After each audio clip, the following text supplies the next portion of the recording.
Hello, dreamers, and welcome to the third part of our series and final part of our series on the tale of 8 passengers, the downfall of Ruby Franke. If you haven't listened to the first 2 parts, we're pretty much following along with the recent Hulu docuseries about the very popular but now defunct YouTube channel. And we are about to get into part 3. Before we get started, I have a few notes about the show. As always, this is an independent podcast, which means I depend on the listeners to help keep the lights on and the show going. And there are a few simple ways that you can help. You can follow me on Facebook, Instagram, and X, like, share, comment, all the good stuff.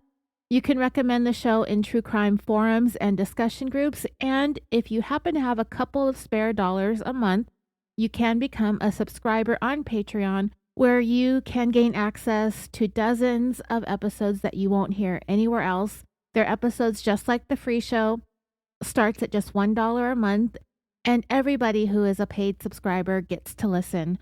You don't have to be at a certain tier, whether your subscription is for $1 a month or $5 a month, everybody gets to listen. And if a subscription isn't something that you are interested in, but you would still like to support your favorite podcast, you can do so through my email, californiapod@gmail.com. Go over to PayPal. I'm also on Cash App. Everything is in the show notes. I also want to thank those of you who reached out about some of the personal things that I brought up in the last episode, namely my mom issues and my dog bite issues. My dog bite issues, I'm not mad at. That's my fault for trying to comfort Fred when there's really nothing that's going to make it any better for him to get his nails trimmed, short of literally putting him under some kind of anesthesia.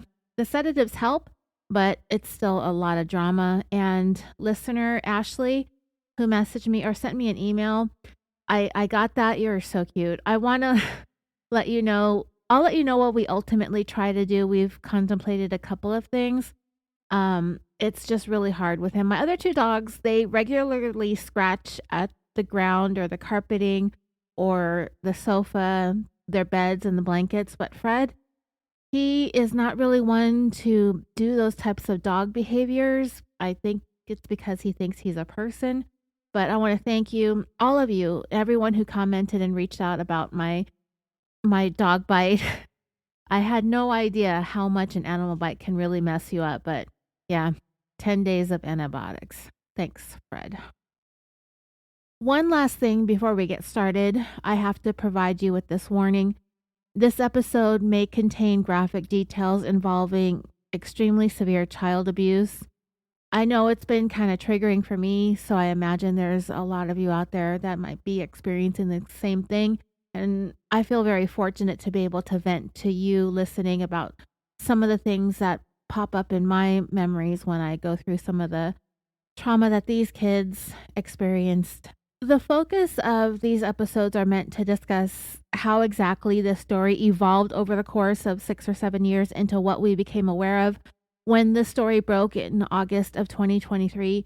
We may talk about some of the details of the abuse that occurred, which may be disturbing for some listeners. In the past, I've often bypassed some of the worst details. But if there's anything in particular that's troubling that I decide to leave in, I will provide further in-episode warnings and timestamps to jump to. Listener discretion is strongly advised.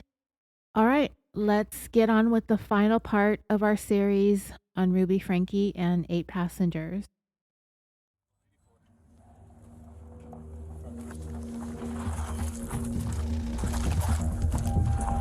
So we get there, we hop out of the vehicles, we get to the front door.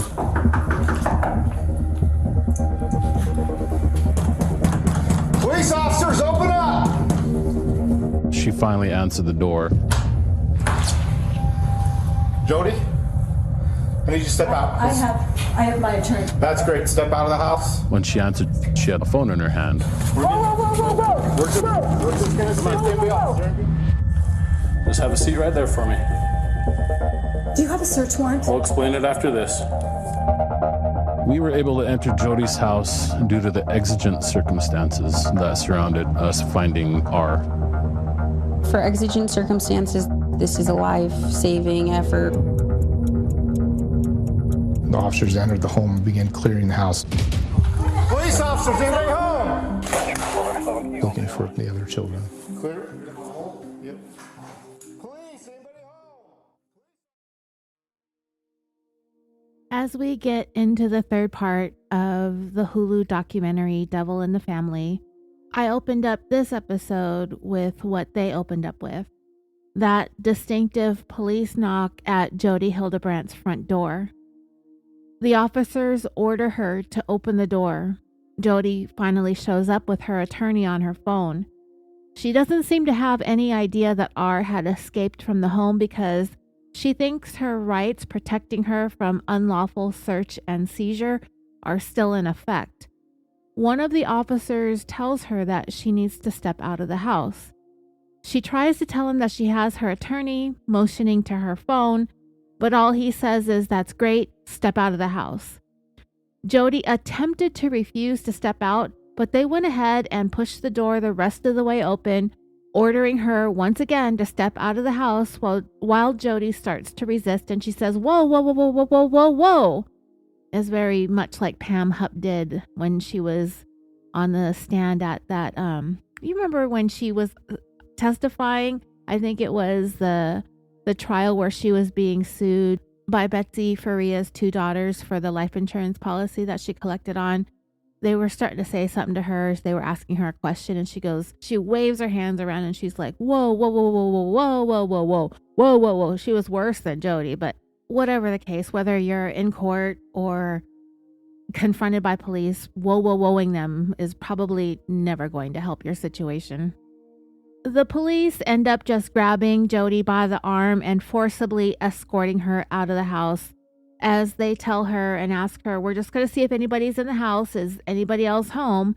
And Jodi yelled, "Wait a minute, how do you come into my house?" But one of the officers continues to physically direct Jodi away from the front door, telling her exactly where to go.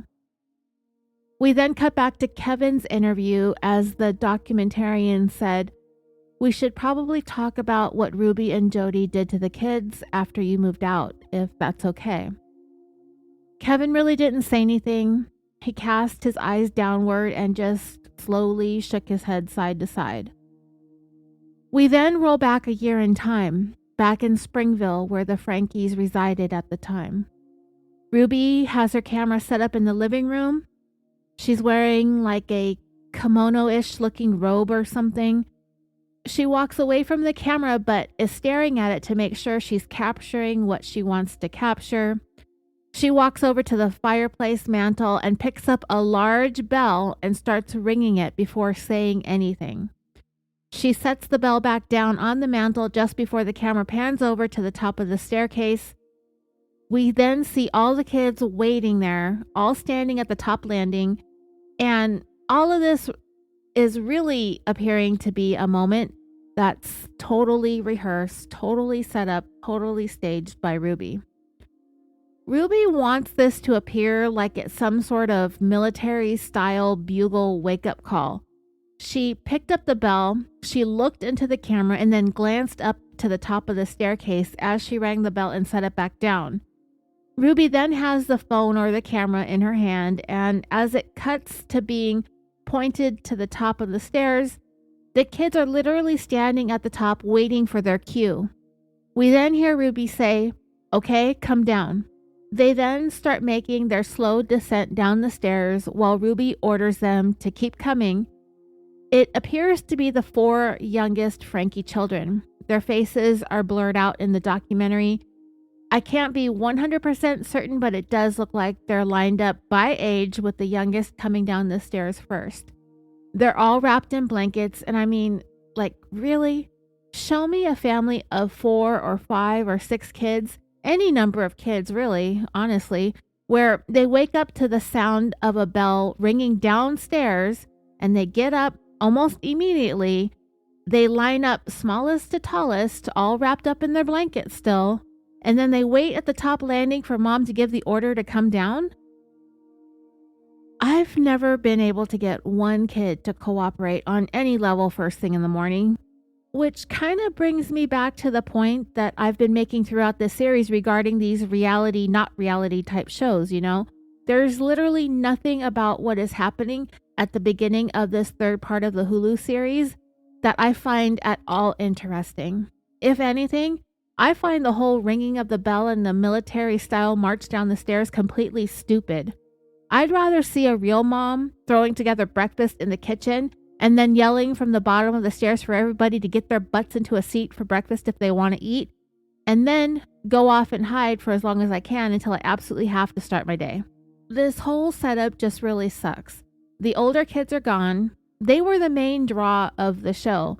And by this time, Ruby was getting slammed all over social media about her parenting tactics. So the fact that this was just a year out from before she and Jodi were arrested, knowing what we all know now, it makes these rehearsed parenting moments look and feel even more gross. But even if we knew nothing of the abuse as we know it now, I still wouldn't like any of this family fakery. The voiceover that comes on in the documentary is the neighbor again from the first episode, Lisa McLean, as she says, Kevin and Chad are now gone. Sherry's been disowned, so that leaves 4 young kids with only Ruby to care for them. We were all starting to worry. So as we're listening to her voiceover, we are watching the video that Ruby made. We see the kids taking a seat down in the family room. It cuts to some footage of Ruby looking off to the side, looking kind of contemplative, resting her chin on her hand and thinking. And her voice from a recording plays over this footage of her as she's saying, "What I say is often really difficult for people to hear." It then shows the video of Ruby speaking as she continues. And what I'm suggesting is that your woke child is a walking zombie. And Dreamers, it's like, wow, where have we heard another fanatical end of days Mormon zealot call her children zombies just a year or so prior to this, over there in Rexburg, Idaho? Why do these people feel the need to get rid of their children while waiting for the end of days? I don't get it. They like to attribute all this nonsense to being God's will. It's their calling. They're the chosen ones. But I don't get how they go from their greatest achievement in life is to bring children into this world, oftentimes an abundance of children. And the more children, the better, they say. The more children, the closer to perfection. The more children, the closer to God. How do we go from that to them being the very thing that these people think is preventing them from advancing to the next world or into the next life? And the solution is to convince themselves that their children have become possessed by Satan. So it is their duty to all of a sudden take them out of this world after they were supposed to have been the very things that brought you closer to godliness. It's absolute bullshit to me. Anyway, this video of Ruby playing continues and she says, "And you have an opportunity to wake the zombie up." And the comments flooding in were largely negative. How has it come to this? I feel terrible for the children. This is giving me culty vibes. We then cut to a video of Jodi as she says, "You have hurt. You have fear. You have resentment. You have feelings of being entitled." We then zoom out to see Ruby's children gathered around this laptop watching Jodi as she's delivering this crap. Of course, Ruby has to control everything that's filmed. So in the middle of them watching Jodi's video, she orders E, who is slightly off camera, to step forward so she could see her face in the camera shot. So whatever it is she's making them watch Jodi preach about isn't that important because she interrupts it herself, and it's second to making sure Ruby gets just the right perfect shot of all of her children's faces, paying close attention to Jodi delivering whatever monologue speech she's delivering. Lisa McLean speaks again and she says, "These were once very bubbly children. Now they are withdrawn, almost seem like no joy. We see videos of the kids doing chores around the house, the girls are dusting the stair railings and the banisters. R is carrying out bags of trash. We hear Lisa's husband, finally, we hear from one of the husbands, right? Matthew McLean, and he says, one day Ruby happened to be in her front yard. So I asked her, why did Kevin and Chad leave? And she said, every marriage should have a separation. She said it could be a year, it could be 5 years. Next in the documentary, we hear from Sydney Condie again. Sydney Condie, such a tongue twister of a name. And she says, we don't know what's wrong, but there is something wrong. I think if anything, we hoped that maybe Kevin would come home and either remedy the situation or get those kids away from what we felt was a dangerous situation. Kevin next said, going into the no contact separation, I was terrified that I was going to lose my marriage, that Ruby was going to ask for a divorce. I was 1000% compliant by that point. I was going to support her over all my children, period. And somehow I had to convince Jodi that I was ready to go back to Ruby. We then hear audio from another recording of Jodi as she says, you have to be willing to make choices that are in truth. Just focus on not being selfish in any form tomorrow. Kevin continued, it was radio silence from anybody and everybody with the exception of the weekly men's group. And so I shifted to an absolute hermit. The documentary next skips to an outside shot of an off-campus apartment, as Chad says. I moved right outside the local university. We then hear Jodi's voice coming through a recording or a video on a computer as she says, you are depressed, you are anxious, you are addicted. The documentarian asked Chad, the calls with Jodi were still going on, and Chad replied, once a week, every Tuesday at 3 p.m. Jodi's lecture continued in the background. There's selfishness, there's greed, there's porn, there's lust, there's manipulation, there's lying, there's hiding, there's secrets. Chad continued. At this point, Jodi really just had kind of a control on me because I learned to love her and I learned to trust her.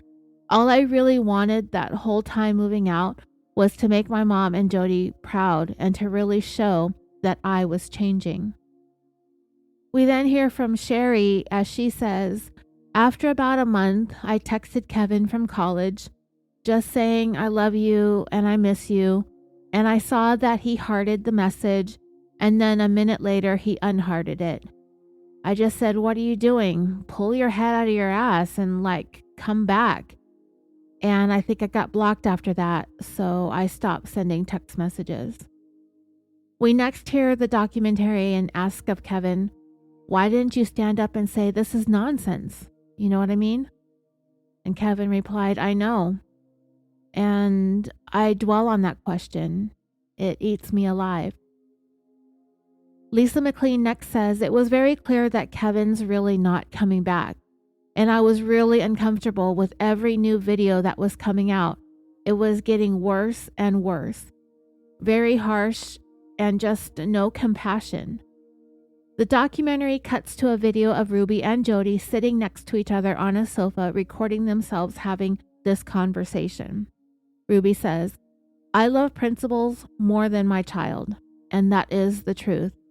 Even Jodi had some kind of surprised look on her face as she responded with a cringy, yikes. And Ruby continued, don't let the child control and dictate what goes on. As we watch the comments scroll across the screen, wow, Ruby has completely gone off the rails. Gonna see Ruby on a true crime podcast. This is insanely troubling. Classic cult. Lisa McLean then said, we started seeing less of her around the neighborhood. We started seeing more of her being filmed in St. George, which is 4 hours away. Ruby's monologue continued. We are beyond Band-Aids. We are beyond putting a little ointment on the wounds. We are beyond that. Ruby begins to become visibly emotional and the comments keep scrolling by. This has become so dark.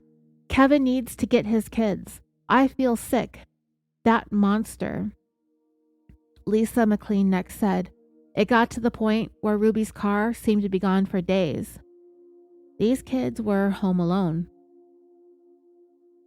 You could see little faces peering out the window when you walked by, and that same face would be peering out the window hours later when you walked by again.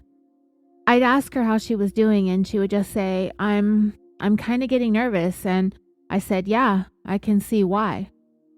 It was on September 18th, 2022, when Sherry called Springville 911. She said, "Hi, my name is Sherry Franke. My 4 younger siblings are living in Springville, and my neighbors have been telling me that they'd been left home alone, and I was just curious if someone could go check on them." The dispatcher asked, "Have you spoken with your parents?" And Sherry replied, "They cut me off, so we're really not on speaking terms." The dispatcher said, "I can have you speak to an officer regarding that." The Springville Police Department did come out to conduct a welfare check. Neighbor Lisa texted neighbor Sydney and told her that Sherry called for the welfare check and asked if she could come out and talk to the police. They wanted to speak to any potential witnesses if possible. Nobody answered the door when police knocked at the Franke home. The documentarian asked, why couldn't the police just go in? And Lisa replied, they needed to get a warrant by the judge, and the officer said that the judge would not sign off on it. Another neighbor named Grant Colliard said, I texted Kevin and I'm like, hey man, the cops are outside your house. I hope things are okay. What's going on? No response. Sydney's husband said, I tried to text Kevin and I was blocked, and that was shocking. Grant said, this guy's totally brainwashed at this point, just gone. Our intuition's going nuts. They're putting out these culty videos. She's neglecting her kids. The kids are quiet and evasive. We then hear Ruby's voice again in the documentary. If your kid came to you on fire, you throw them on the ground and you start rolling them. They're going to say, you're hurting me, you're beating me, you're controlling me. It's like, no, dear, hold still. I'm getting the fire out. The worried comments are escalating. Holy shit, I'm so worried for the kids.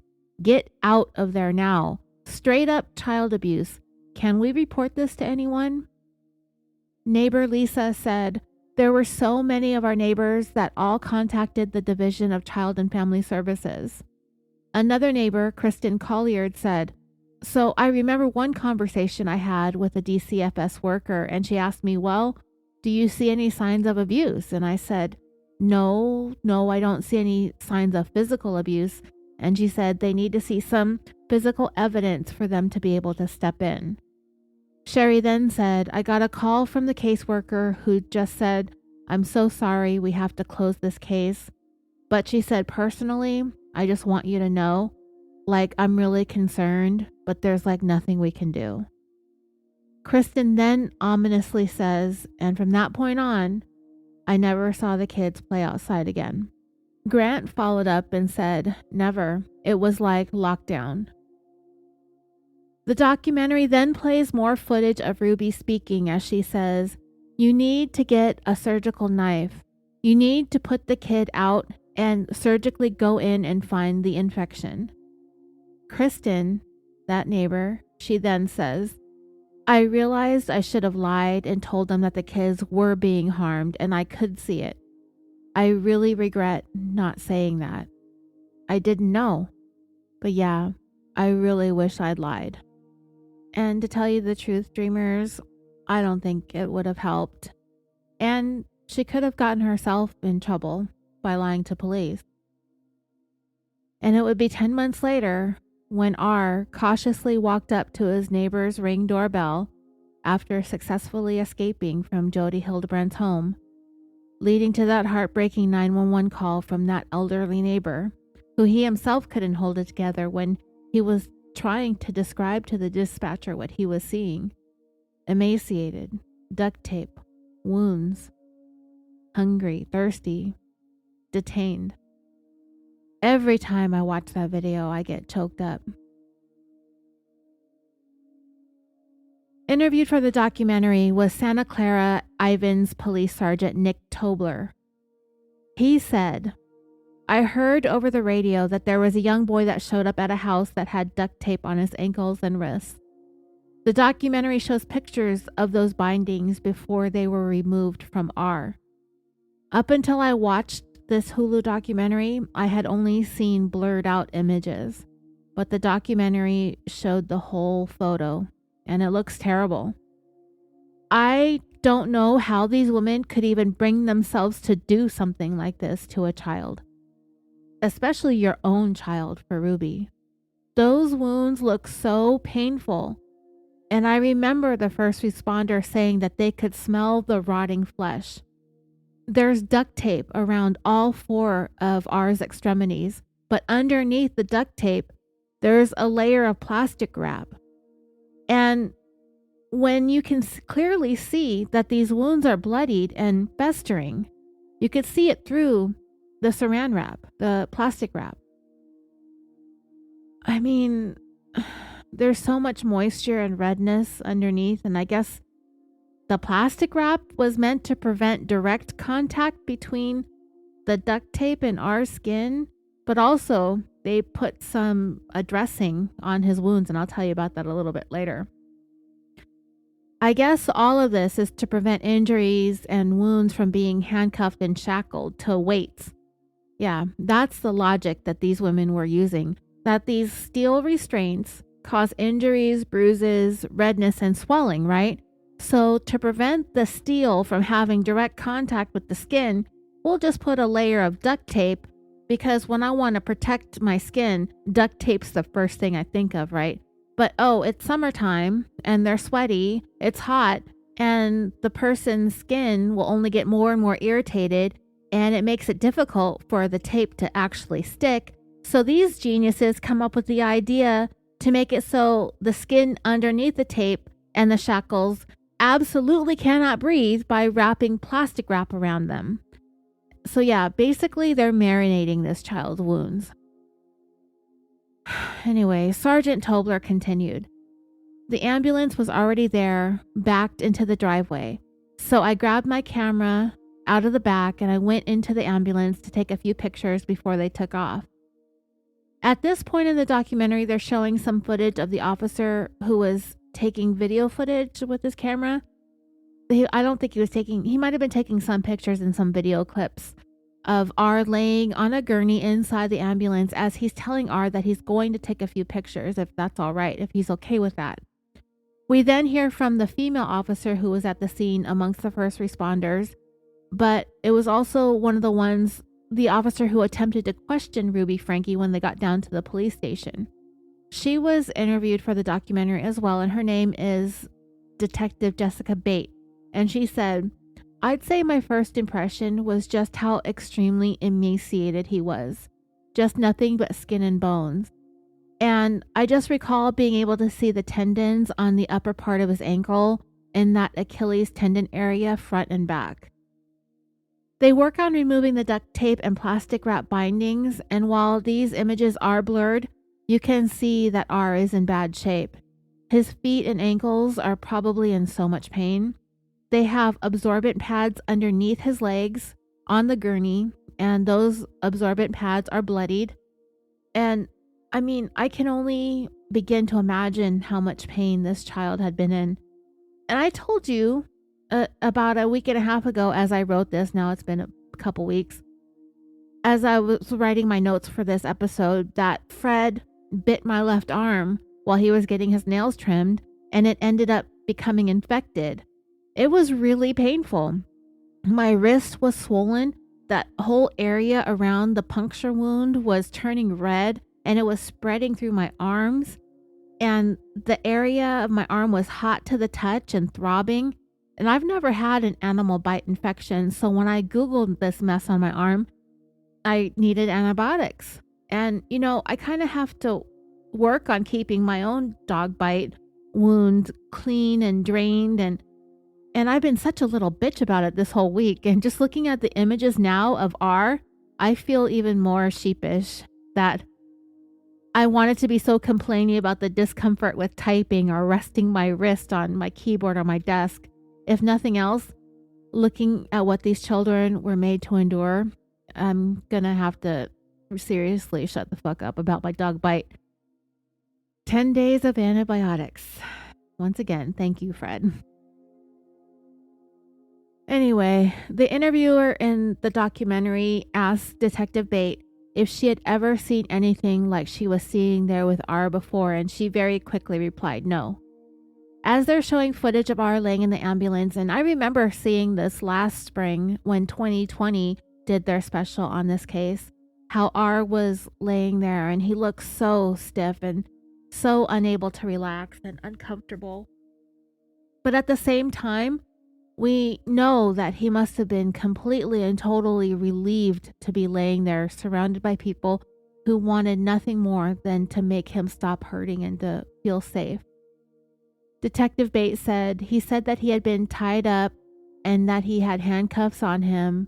And he said, I have a younger sister in the home. And I was like, when did you see her last? And he said it had been over a month. He said that he heard her in the home, but they had been kept totally separate. Sergeant Nick Tobler next said, we decided that we were going to do a sweep of the house and try to locate whatever other children were in the home. We go back to that massive front door at Jodi's house with Tobler. He's the one that did the knocking, identifying themselves as police officers and ordering the occupant or occupants to open up. Before long, Jodi unlocked and slowly swings the door open. They ask her if she's Jodi. I don't even think they waited for an answer before ordering her to step out. And of course, she has her attorney on the line, and she feels confident that these officers won't be able to get her to exit her home, nor will they be able to enter her house unless they produce a warrant. But, those exigent circumstances, right? I'm sure that Jodi's attorney is advising her to demand to see a warrant, to not let them in, and to not say a thing. But I highly doubt that Jodi was telling her lawyer the truth about what was going on inside her home, and that there might be these extenuating circumstances going on due to a suspected child abuse and lives potentially being in jeopardy.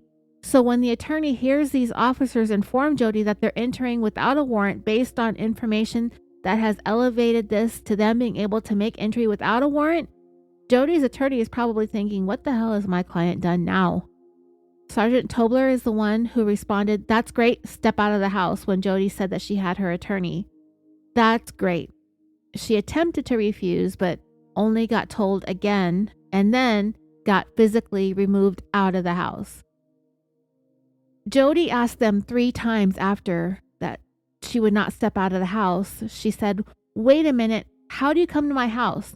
She speaks to her attorney on the phone and says, they're going into my house. Do you have a search warrant? She's told to have a seat, and she asked again, do you have a search warrant? Jodi is told by an officer to have a seat right there. Once again, Jodi, exasperated for a 3rd time, says, but don't you have to have a warrant? And finally, she was told, not at this moment, we don't. Sergeant Tobler says of the search, we ended up working our way through the house, and you're just looking through each door or closet.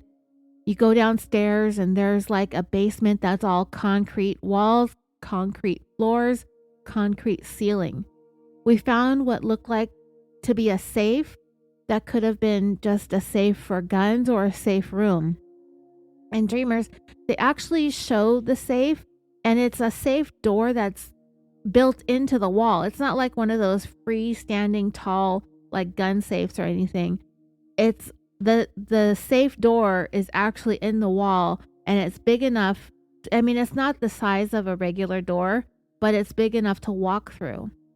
It then shows Jodi outside, still on the phone, as she's being asked by another officer, I have a question for you. You have a room downstairs that has a safe wheel on the front.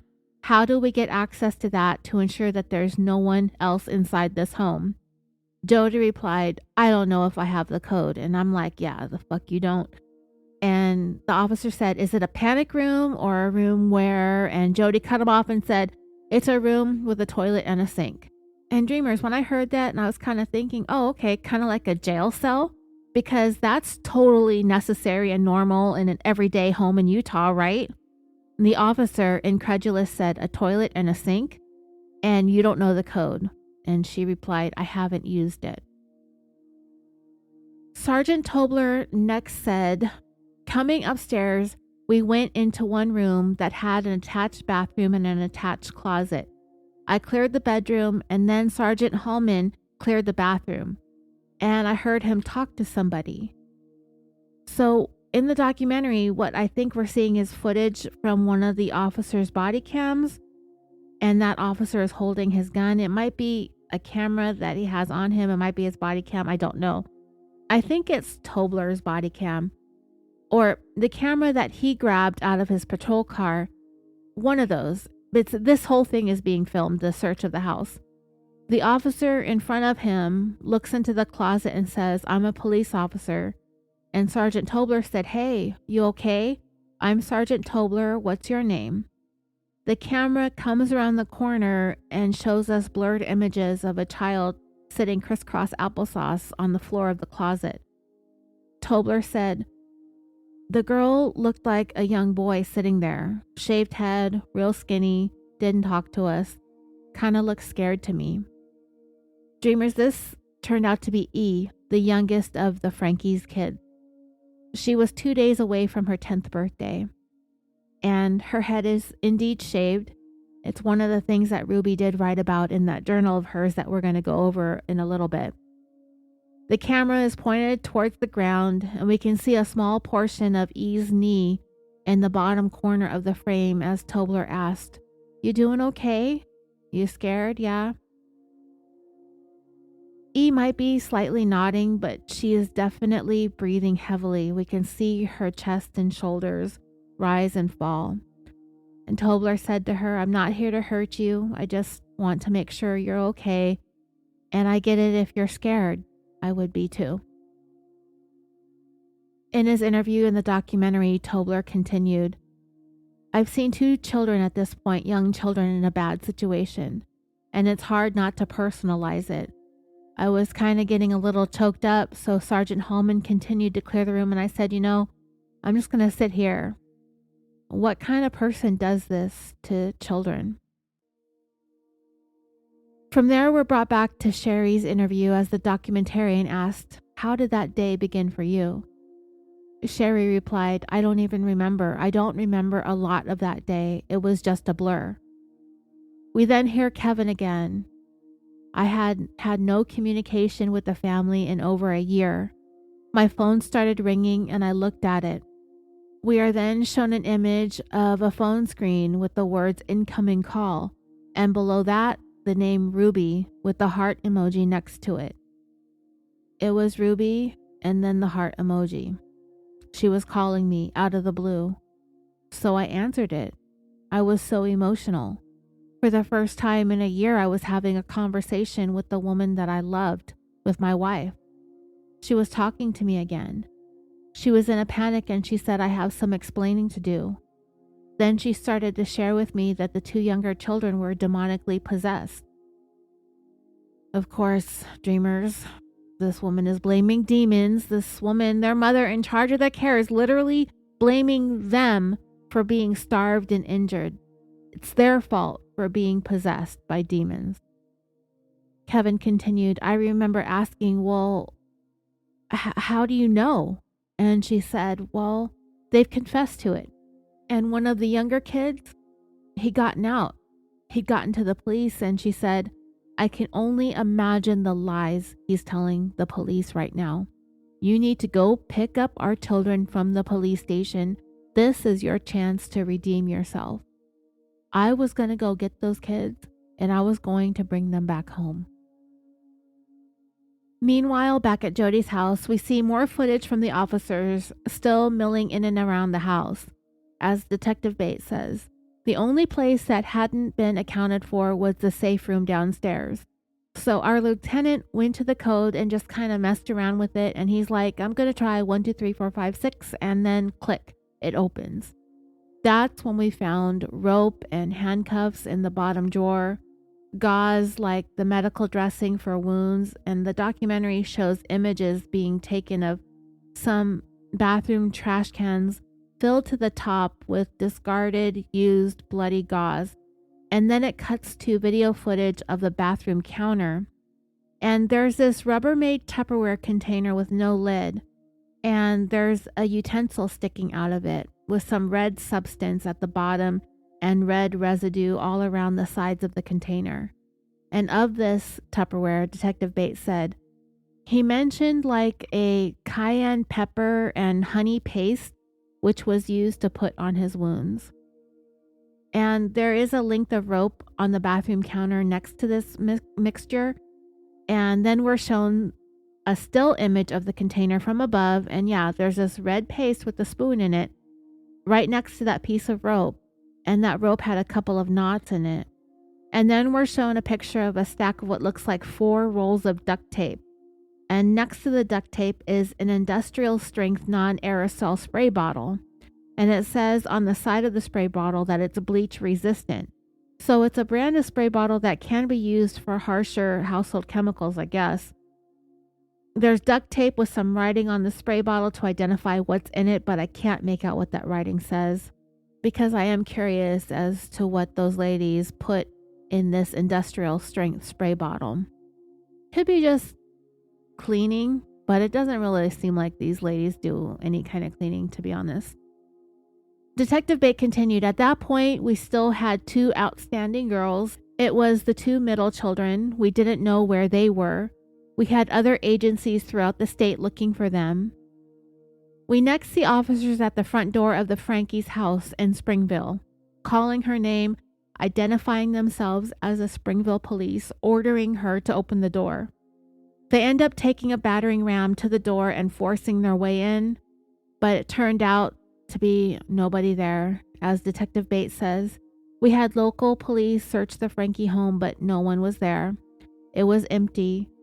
The 2 middle girls were eventually found close to the Franke home at the house of a friend of Ruby's. They were physically fine, but at that point, Ruby was the person we really wanted to speak to. So, dreamers, while the search of Jodi's home was still underway, it had been about 7 hours by then since R showed up at his neighbor's front door asking for help. At about 5:24 that afternoon, Ruby Franke finally showed up at Jodi's. We are shown footage of her sitting on a sofa inside Jodi's home. Detective Bate is the one there making contact with Ruby as she says to her, "How are you?" Ruby stayed silent, which is what Ruby is going to choose to do almost the entire time that she interacts with Detective Bate. Ruby ignored the question, so Bate said, "All right, well, it feels good in here. It's August, and I checked the weather for that day. It was 91 degrees Fahrenheit or 32.78 degrees Celsius. But anyways, Bate says to Ruby, "Hey, Ruby, at this time, I know that they said you were already detained, but I'm going to be taking you back to the police department, okay? So I want you to hop up." And in her interview, Detective Bate said, "We were searching the house and out of nowhere, Ruby just pulls up." And in the video, we see Bate take her handcuffs and instruct Ruby to place her hands behind her back as she places her in her handcuffs. And she says in her interview, she didn't ask any questions. She didn't ask how the kids were, just nothing. We then watch as Ruby was being led to the patrol vehicle. She's completely expressionless and totally emotionless.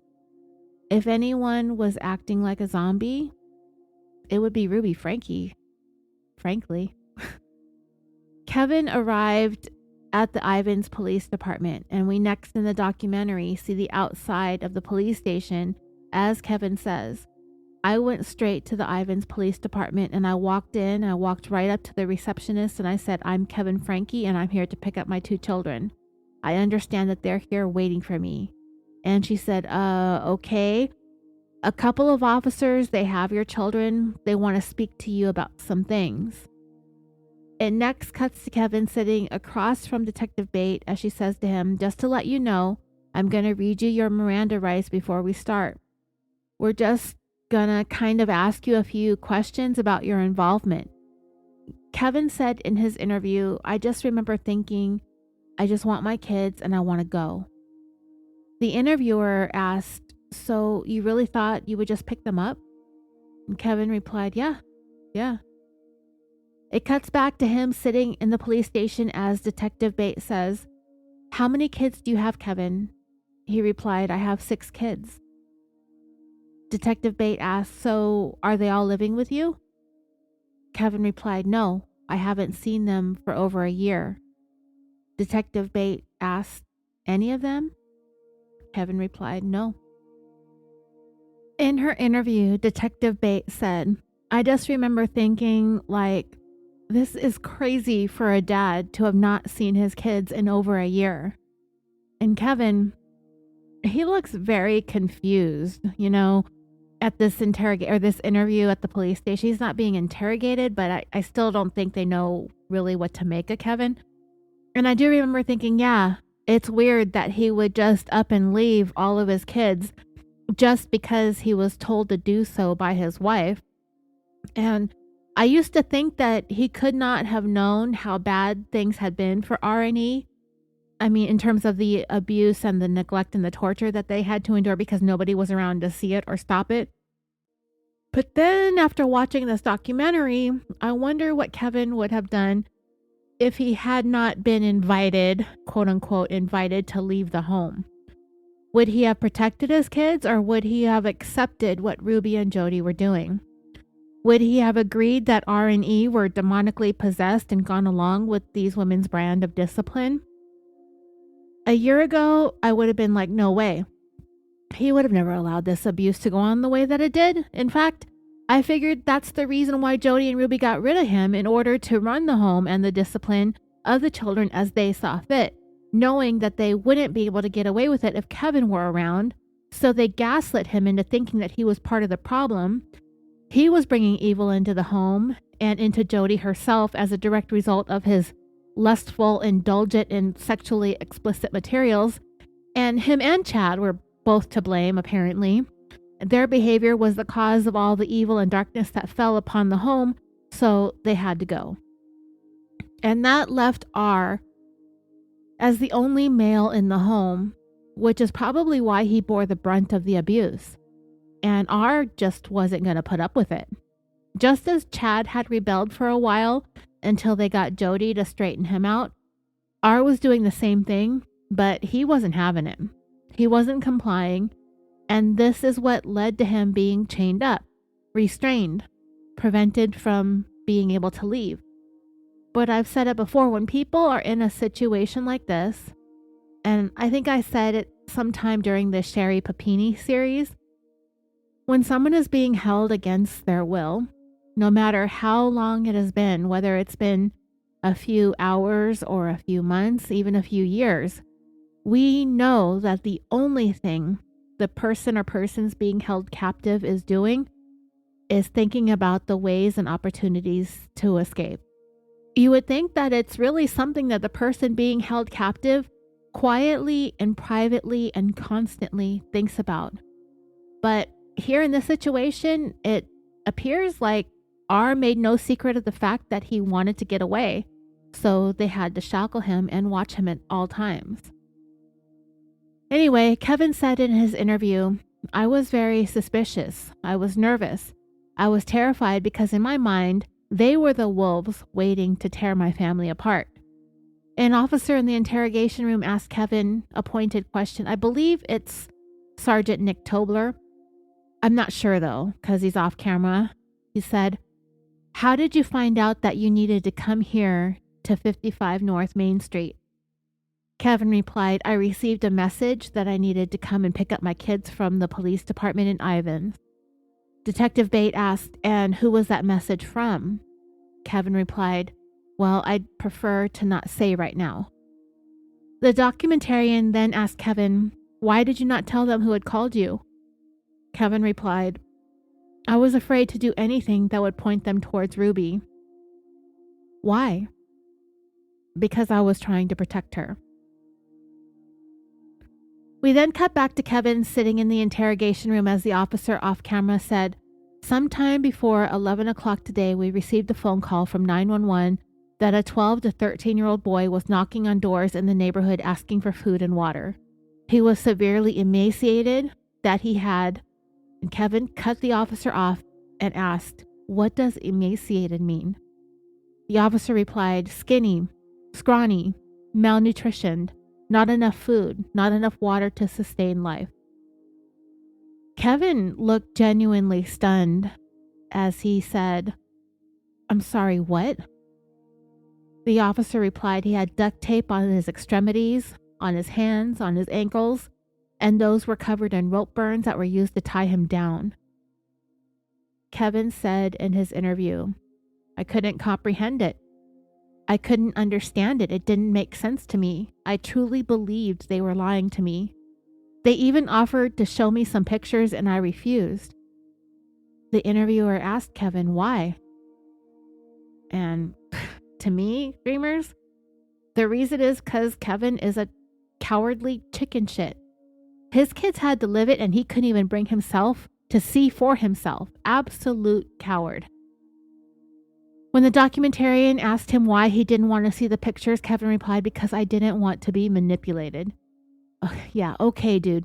He suddenly now has all the self-awareness of just how disgustingly gullible he was to even allow this to happen to himself and his kids, but he won't be manipulated by pictures of his own sick, emaciated, and wounded child? Whatever. Kevin did start to get emotional, and you can see it, and it feels very genuine and raw to me.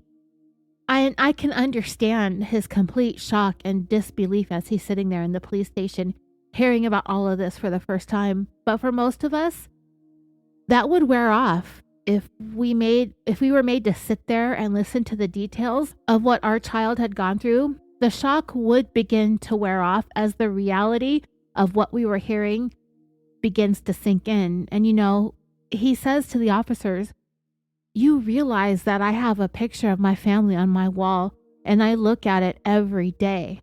And I work every day so I can get back to my family and save my family, and everything you're sharing with me just sounds like a made up story. I have no idea what you're talking about. And I believe him. To be honest, I do believe him that this whole thing, he's just gobsmacked, and you can tell. In his interview in the documentary, Kevin said, I didn't know what to do. I just was lost. In the interrogation room, Kevin said to the officers, I just want my kids back. I want my family back. I want my wife back. Detective Bates said, going into that interview, I wanted to find out more about the dynamic, what had led to this, and then I pretty much heard, I support my wife, I support Jodi and her teachings, and I haven't seen my kids in a year. And I'm like, great. So not very helpful, but you're also not really a suspect anymore at this point. Following that, the documentary switches to the interrogation room that Ruby was brought into. We hear Detective Bates say to her, I know I introduced myself to you earlier, but my name's Detective Bates and this is Sergeant Tobler. So dreamers, Ruby is sitting there very still. She's just staring, looking forward, blankly. Occasionally, she's blinking. Many of us have seen this footage.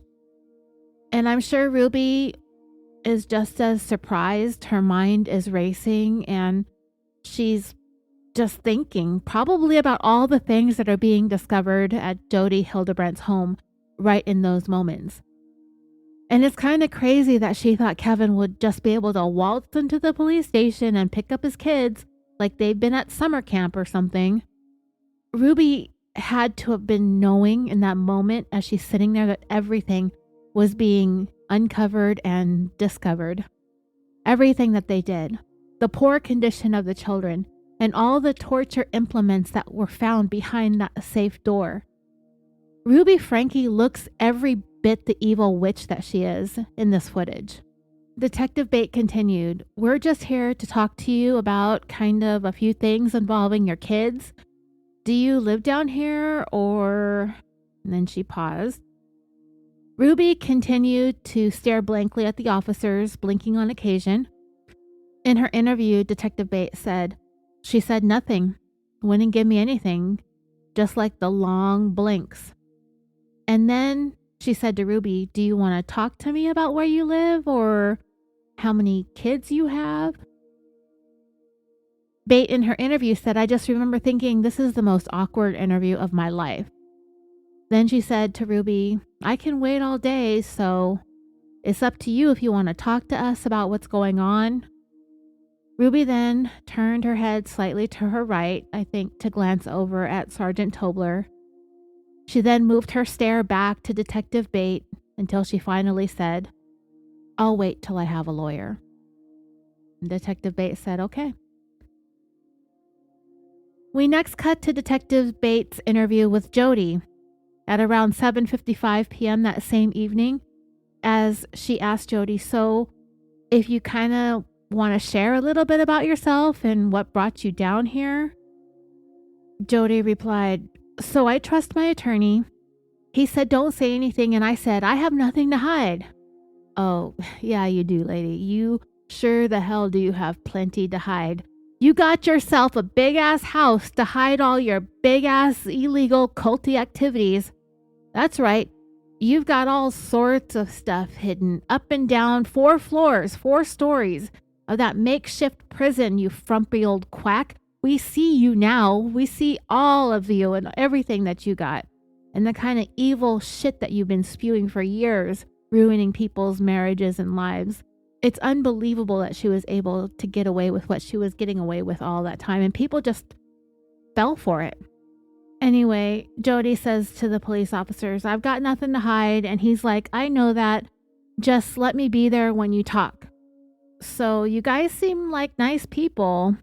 I'd like to just tell you, but I don't know who you are. I don't know if you're going to flip my words. I don't know." Detective Bate replied, "And that's the good thing about cameras. Everything is pretty much double recorded, audio, video, and it's for the safety of you and for the safety of us, because we don't want to flip your words either." Jodi replied, and she had to do so by establishing her credentials as she says this, "I'm a psychologist. I watch people flip things all the time, so I get it. I sit on your side. I get it. I wish people wouldn't do that, but they do. Yeah. You wish to all things Mormon that you were sitting on the other side of this." Imagine being abused by this whack-ass wannabe psychologist. She just told these officers that she was a psychologist, but she's not. She does not hold a doctoral degree in psychology. She has a bachelor's in literature and a master's in educational psychology. She's a counselor at best. Trying to align herself with these officers as being on their side is lame, actually really cringe, considering what they must still be finding inside her home as they were speaking to her that evening. On their side of this. What frickin' ever. And I don't even know who's more detestable at this point, Jodi or Ruby, or even Kevin really isn't that far behind in this race. Detective Bates said in her interview, "She was clearly trying to manipulate us in that moment. I'm a therapist. I'm with you guys on this. I would love to share, but my attorney has told me not to." Which, dreamers, it is a wise move if nothing else. But yeah, it is indicative of her guilt, very much so in this case, very appropriately so. My attorney has told me not to, but I want to. I want to be forthcoming. And it's like, okay, clearly that's not the case.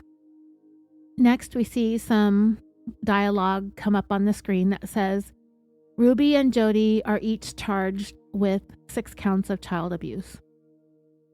It then says we skip to the next day following Jodi and Ruby's arrest. We hear Chad say, "At this point, I had no contact with my mom. I was just isolated for a whole year. I was at work and just sitting in my guard chair in Springville." Chad was a lifeguard at a swimming pool. "And my boss came out to me and she just said, 'Hey, I'm sorry. It's all over the news. Anything you need, just let us know.' And I had no idea what she was talking about. So I get on my break and I go on my phone and I instantly look up Ruby Franke today, and there it was." We then see a montage of news reports that the documentary threw together. YouTube parenting influencer Ruby Franke, sometimes controversial parenting influencer. Tonight she's under arrest along with her business partner, Jodi Hildebrandt, child abuse charges. aggravated child abuse, open wounds, malnourished, covered in wounds, had to be hospitalized. Another minor was found inside by police, Franke's malnourished 10-year-old daughter. Chad said, I was being fed all this information, and I remember my thought process was, this is not real, and I really believe that this had to be a setup. At this point, I really believed that Jodi and my mom were God's chosen people. I really believed that these were the last days. The prison would crumble and they would walk out and they would be standing with God. That's what I truly believed. From there, Detective Bates said, we met with both of the kids for the second interview in Provo. At this point, the young boy was particularly forthcoming, and what he described was bad. How he would be forced to stand in the sun all day long, being tied down to weights, and we're shown photos of cinder blocks and dumbbells and kettleballs as the detective is describing this for the documentary. He would have to jump on a trampoline all day, and we're shown a police photo of the trampoline where it is still has the dried white chalky residue of sweat stains on it. He had mentioned going out to Hellhole Road. It's just in the middle of the desert, and they were forced to run. We were able to articulate the need to go back into the home for evidence a second time. And I just remember going into the room where the boy was staying with his mom, and on the nightstand, there's this blue folder. This is everything. Like, she's literally written everything down. And it's a day-to-day recollection of events. I just remember as we went line by line that we were just in shock. And in the documentary, Detective Bates started to read some of the passages, but I'm going to share them all with you now, at least the ones that aren't redacted. I found a transcription along with a summary that was written by a Reddit user. This person did a lot of work to put this all together and linked it to a document in a cloud. So I am very grateful for that, though I did go through both the handwritten scanned images and the transcriptions just to make sure I got everything. The Redditor who created the document transcription wrote, a 60-page journal kept by Ruby Franke along with her co-defendant Jodi Hildebrandt is in prison, convicted of aggravated child abuse, outlines the quote-unquote training process that resulted in the torture and abuse of Ruby's two youngest children. The journals were recovered by investigators shortly after the pair's arrest in August of 2023 and encompasses dozens of pages authored by Franke starting in the middle of May of 2023, when she brought her two youngest children to live with Hildebrandt in a remote, affluent area. Jodi Hildebrandt's residence of 10,000 square feet is in the remote area of Ivins, Utah. The final journal entry was dated on or about August 25th, 5 days before the pair were arrested after Santa Clara Ivins police officers found one of the children partially bound and emaciated. Over the course of more than 3 months, Ruby outlined the training program that was implemented with the intent to remove the evil from her 9-year-old daughter and 12-year-old son, whom Ruby describes as the spawns of Satan. Ruby described the program as an intervention for the possessed.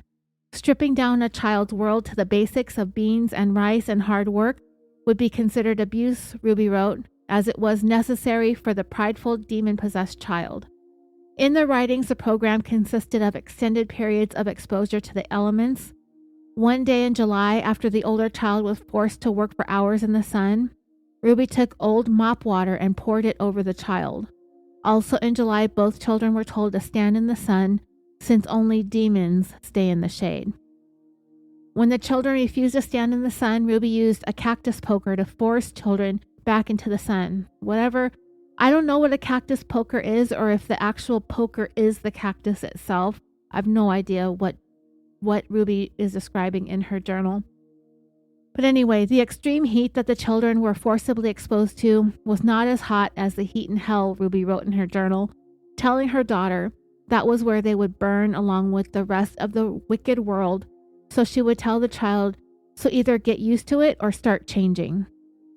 Water was restricted, and whenever the children were caught drinking from any of the garden hoses outside, Ruby described this in her journal as them, quote-unquote, stealing water, writing, quote, R admits to stealing water 3 times yesterday. He lies and feels no remorse. Several entries in her journal describe how food was restricted, as both R and E were made to endure several days at a time without food or water in order to, quote unquote, invite them into being humble. After a 2-day-long fast for her daughter E, Ruby wrote, "She has hardened her heart and will do one more day of fasting. If you want food, then be prepared to tell the truth about your behaviors. I will not feed a demon." In another journal entry, Ruby said she placed E in a dog bath and shaved her head as a punishment for not following instructions, writing, quote, "All her long hair is gone. No more distracting with hair." Another part of this so-called program of Ruby's is requiring her children to perform repetitive tasks, such as carrying boxes up and down the stairs over the course of an entire day, days at a time, allegedly in part to show them the value of hard work. Of these tasks, Ruby wrote, "Good works need to be painful." In one particular incident, Ruby had to explain to E that the reason for this repetitive task of taking the boxes up and down, she wrote, "It's because you follow Satan that you keep doing boxes." But if the children did behave themselves and do as she said, Ruby would accuse them of being deceptive, so they would be punished anyway. Effectively, there was nothing that they could do to end this abusive and torturous cycle that they were trapped in. Towards the end, Ruby began hog-tying R. She would handcuff him to a rope between him and herself, or just tie him down to some weights so he wouldn't be able to escape. I believe this happened as a result of an escape attempt. She would not let him out of her sight to the point that she would stand there and watch him shower and then make him stay in a closet in the bathroom so she could make sure he was always in her sight and unable to run away. The worst part is the location of the home where they were being held captive was so isolated and surrounded by hot desert.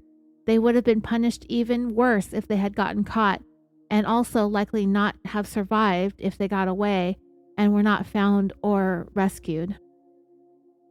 So Dreamers, like I said, much of the document is redacted, so I'm going to try to kind of read what's written, and if there's any further explanation needed, we'll try to go through that instead of really reading it all word for word because it will sound kind of choppy. Some of Ruby's writing is hard to read. I believe that only the 4 youngest children are written about in the journal, and they are referred to by their first initials: E, who was 9, almost 10 at the time, R, who was 12, J, who was 14, and A, who was 16. And as you know, Sherry and Chad were out of the home, and they never lived at Jodi's.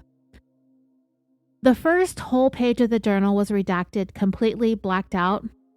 So the first entry is dated May 21st, 2023, and indicated that Jodi received a blessing from Temple President Stephen Kaplan.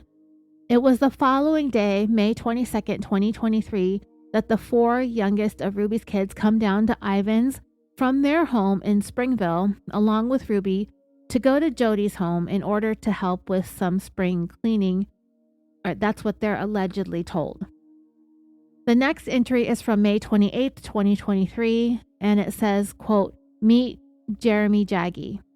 I looked him up, and according to MormonWiki.com, it says Jeremy Jaggi was sustained as a General Authority 70 of the Church of Jesus Christ of Latter-day Saints on April 4th, 2020. At the time of his call, he had been serving as an Area 70 and a member of the 5th Quorum of the 70 in the Utah area. So he is somebody of prominence within the church, I guess. There were more redactions until the next entry, which is dated June 13th, 2023, where Ruby wrote, "Jodi goes to SLC to meet with Jeremy Jaggs and Brad Wilcox." The next entry in the journal, though, starts in on some complaints regarding R. On June 30th, 2023, so 2 months away from the raid on Jodi's home and their arrest, Ruby wrote, "R refuses to do wall sits. He says he's done." The next day, on July 1st, 2023, Ruby wrote, "R is to stay outside, sleep outside, only to come in to use bathroom and shower." I wanted to stop here and talk a moment about wall sits as a punishment. I've never used physical punishment with my kid. I didn't use these kinds of endurance punishments either to make them stand or sit or be in some uncomfortable position for long periods of time. Never did that. However, my own mother did, very much so. My mom used to beat the shit out of me when I was little, and I had to do physical endurance type punishments as well. I didn't exactly do wall sits, but she would make me go out into the backyard. I would have to get down on my knees on the concrete and hold maybe 2 or 3 phone books on my head, I guess until I couldn't do it anymore. I have a vague recollection of this, and I remember using some of the time that she would look away or go elsewhere in the house to try to rest on my ankles, but it was really difficult and painful after a while. I looked up the use of wall sits as a punishment, and the 2 main uses of this position were in the top results. Wall sits are used for exercise or for punishment. I found an article on slate.com where someone wrote in for some advice.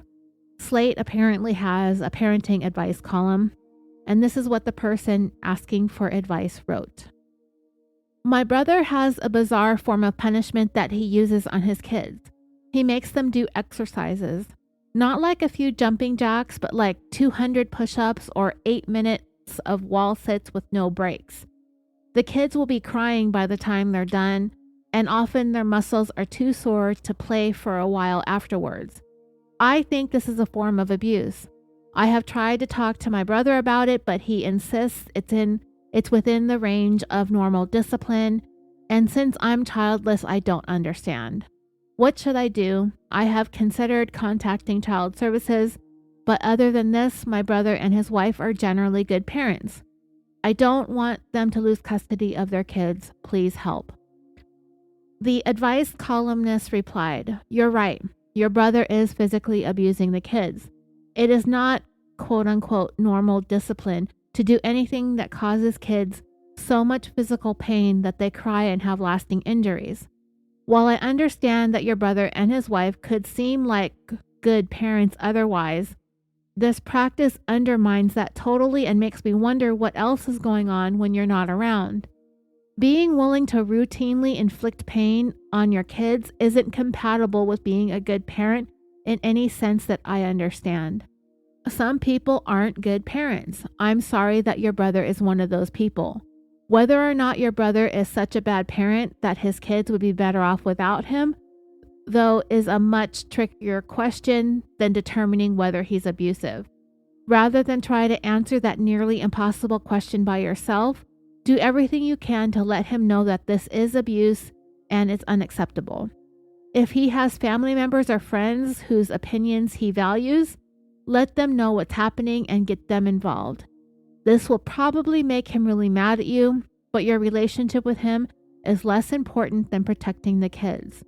This approach could backfire, leading him to cut off contact with you and others who want to hold him accountable and limit your ability to see and support the kids. If that happens, it's probably time to enlist the help of whatever outside authorities you safely can after consulting with a mental health professional or a social worker, someone who has more expertise than, say, an advice columnist. I really hope it doesn't come to that. I think there's maybe a 50% chance that your brother can be shamed into acting like a better parent than he is. Good luck." Okay, dreamers. I don't know if I particularly agree with this advice in this column. Making your kids do wall sits for a certain number of minutes as a consequence for some misbehaving. I mean, I personally wouldn't use these types of physical endurance punishments, but we are true crime people. And the fact is, we see some cases that are some of the worst child abusers out there. And this one we're talking about in this episode today included the Frankes. And if wall sits or push-ups or whatever is the worst of it, then, is it really a CPS issue, a Child Protective Services issue? And is it really something that warrants a CPS case being opened if the only thing that the parent is doing that might be excessive or abusive is wall sits? If that really is truly the extent of it, if that's the harshest punishments that his kids are subjected to. And I mean, it's not to say that this is something that everyone is going to see the same way. We're all going to have our own opinions. What constitutes abuse to one person might not be to another. And because there's some people who use wall sits as a form of exercise. And well, to me, exercise is kind of a punishment because I don't like exercise. But not everybody sees it that way. There are people out there that love exercising. It depends on the child and what types of punishments work and what doesn't work. And I mean, if your punishment is effective, then in theory, you shouldn't really have to be using the punishment that often, right? It sounds like this person's brother uses wall sits or push-ups frequently enough for it to be an issue for her. So it makes me wonder, is it really effective in getting the child to change the behavior? And if it isn't, why do they keep doing it? If you continually inflict the same physical punishment on the kids, and they're left crying and sore and unable to play due to exhaustion, and you keep having to do this punishment over and over and over again, it's then I feel like more harm is being done than good. As someone, myself, speaking from my own perspective, as someone who was subjected to this type of punishment, I really felt like it had more to do with what my mom could get away with at any point of time during the day. And that was to inflict pain without leaving bruises or welts, and to fulfill whatever sick pleasure my mom got off on making me suffer.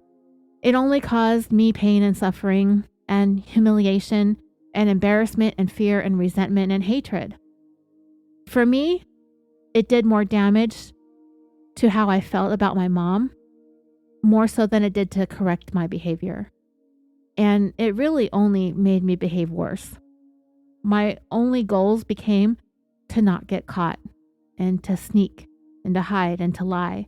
I was so afraid of my mom, but her punishments and physical abuse only caused me to feel all this hatred. And I knew I was never going to be able to please her. And once you develop this animosity towards someone, especially someone who's abusing you, you just don't care about pleasing them or making them happy. And you end up just spending your life living in resentment. It was never a cycle of abuse, and there was never any resolution to it. There was no honeymoon phase for me. There were no apologies, no forgiving.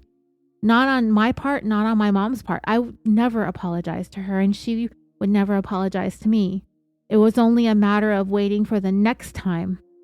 If misbehavior or whatever it was that caused this parent to want to use endurance punishments and has to continually do it, and it's not working, then to me, the only purpose it's serving is whatever the parent is getting out of it. Like, is it really helping the kid learn about actions and consequences?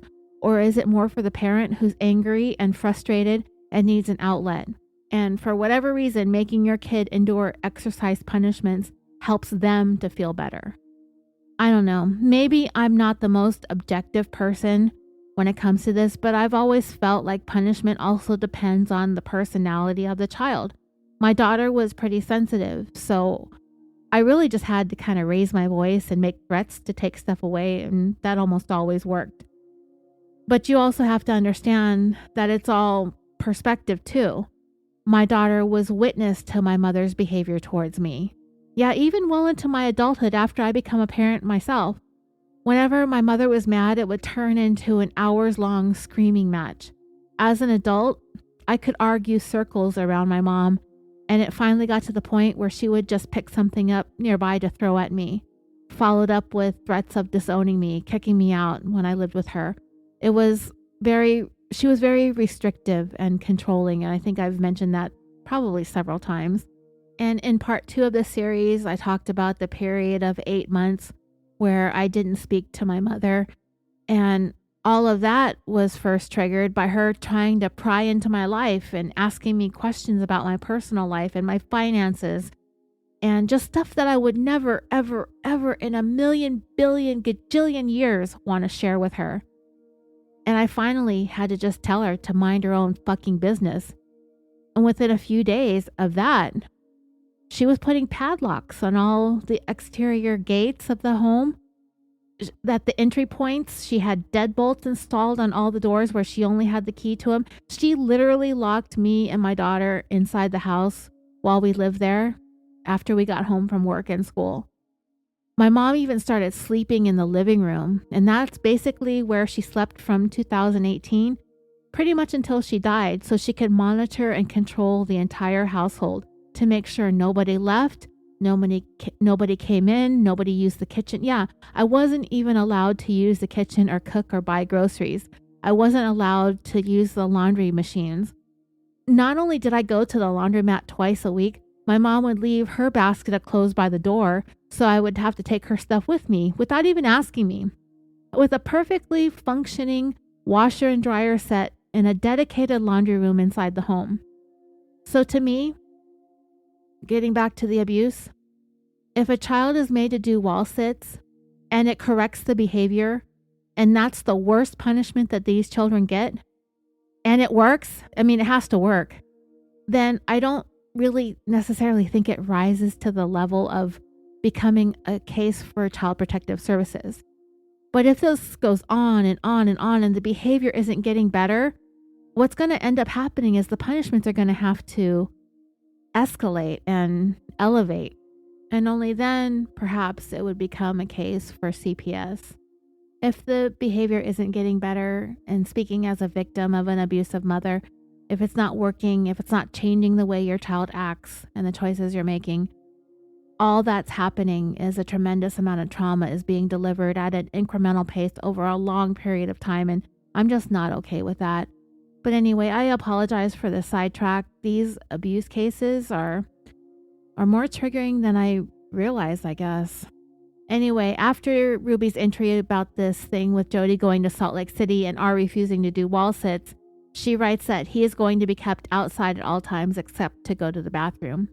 Ruby wrote on July 9th, 2023, R turns 12 tomorrow. I never envisioned him being 12, still peeing and pooping himself. Satanic choices lead one to becoming destitute, even in the most affluent homes. On July 10th, 2023, Ruby wrote, it's R's birthday and he doesn't even know what month it is.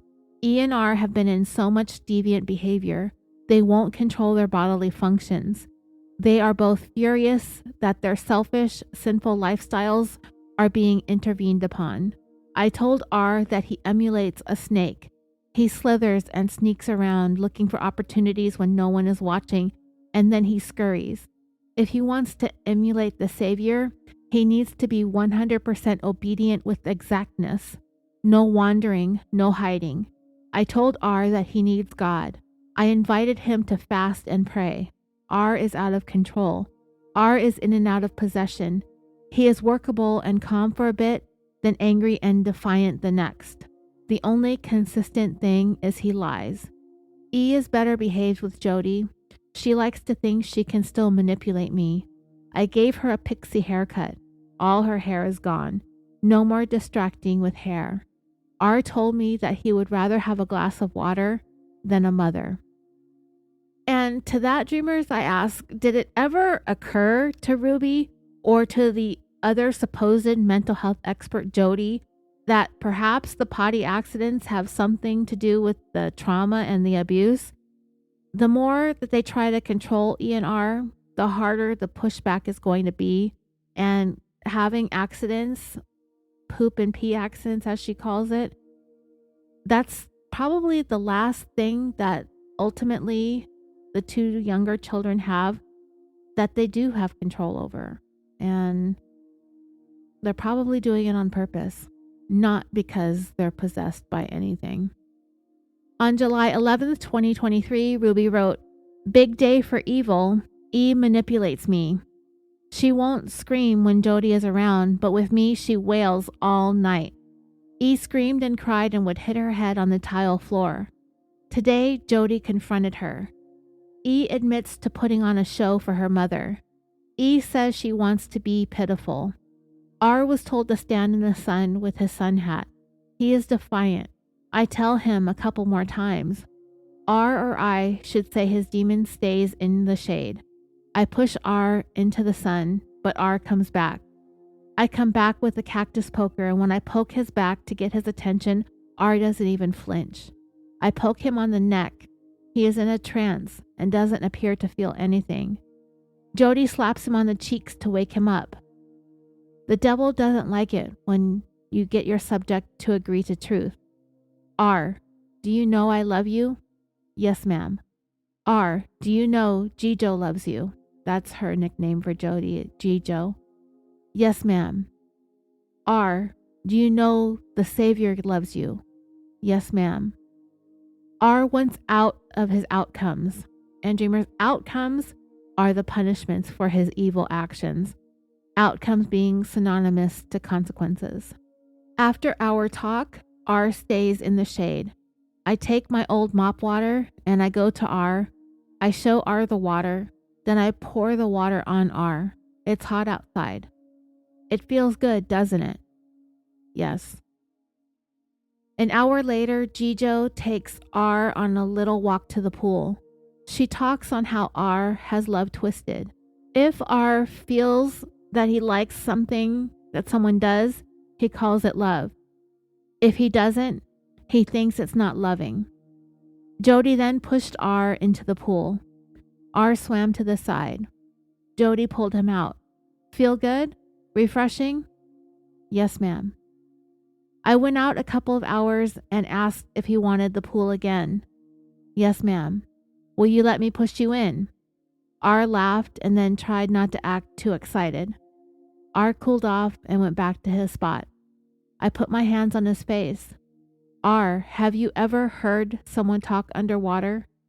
Yes, ma'am. I know R is somewhere. I know deep down under all this anger you can hear me.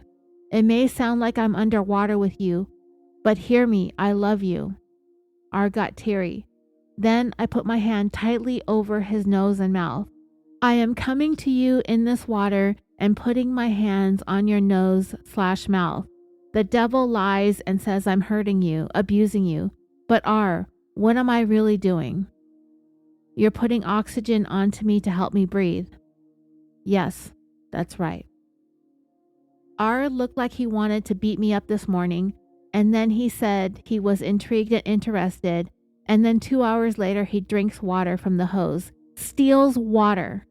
R is compulsive. He feels no remorse for his choices. He shuts down and says he wants to go to jail. R says he worships the devil and has no interest in changing. I want the outcome of being changed, but I don't want to do the work that it requires. R doesn't actually know what jail means. He has no comprehension of what throwing your life away means. He just wants the immediate gratification of sitting in an air-conditioned car ride to juvie. He wants stimulus. R is so back and forth. Yeah. He's so desperate to cool down that he wants the satisfaction of sitting in a car that's air-conditioned, even if that car ride is going to take him to prison. R stole water. He was angry. He looked like he wanted to fist up. I put my hands on his shoulders and I told him I love him. I told him he has no idea what he's doing, but I do. I can help him. I told him, give your demon friend a message for me. I will not rest. I will not stop. I will not leave. I will fight him until the day you die. I have the power of God and he must obey. I beat Satan. I win. Then I looked into R's eyes and with a power and authority commanded, get out now. Go. R immediately smiled, cried, slumped, softened. The demon was gone. He left. I took E and R on a car drive to the Shivwitz gas station. Oh, what a treat, right? Fun times with Mom on a road trip to the freaking gas station. I told E she was never going home. I showed her pictures of her on the swing under a big tree. She saw a girl who was hiding, who enjoyed tricks. I told her I saw a daughter of God with divine worth. E manipulated during the car drive. R appeared to soften. I stopped the car and we all got out to view the sunset. I told E she needs to stop her fantasy. She is not innocent. She can become innocent through repentance. Don't waste more time. R and E have been counting days. R did know it was his birthday.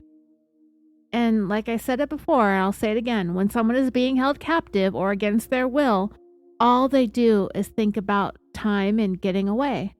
Ruby really underestimated her children and their intelligence and their will to survive, actually. E told me she figures they've been here for 8 weeks. I asked E if she felt like she had made progress over 8 weeks. Yes, I told her she was delusional. She has made no progress. She continues to lie and manipulate. Last night, her screaming and trance headbanging were evidence of no change. On Wednesday, July 12th, 2023, Ruby wrote, "Took the kids on a 4-hour car ride. We stopped at Gunlock Lake and I shared my love for them. We watched a baby cow get loose and walk into the road in front of us. I made an analogy of the not-so-wise calf to them. I was keeping them safe, and they want to run into the road. We drove up to Veyo. I'm sorry if I pronounce it wrong. Veyo is a community near Gunlock where the name VEYO is said to be an acronym for Virtue, Enterprise, Youth, and Order." Ruby wrote, "I bought a volcano pie. I told the kids the pie was to thank Jodi for her home, care, and time. R appeared engaged. E was manipulative.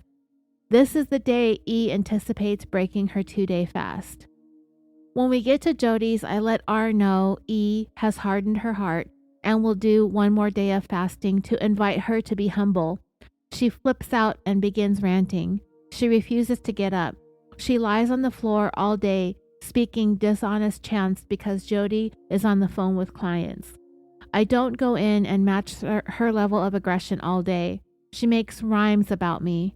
My mom starves me and calls it fasting. My mom won't lift 2 fingers and bring me food because all she does all day is lie in bed and eat brownies.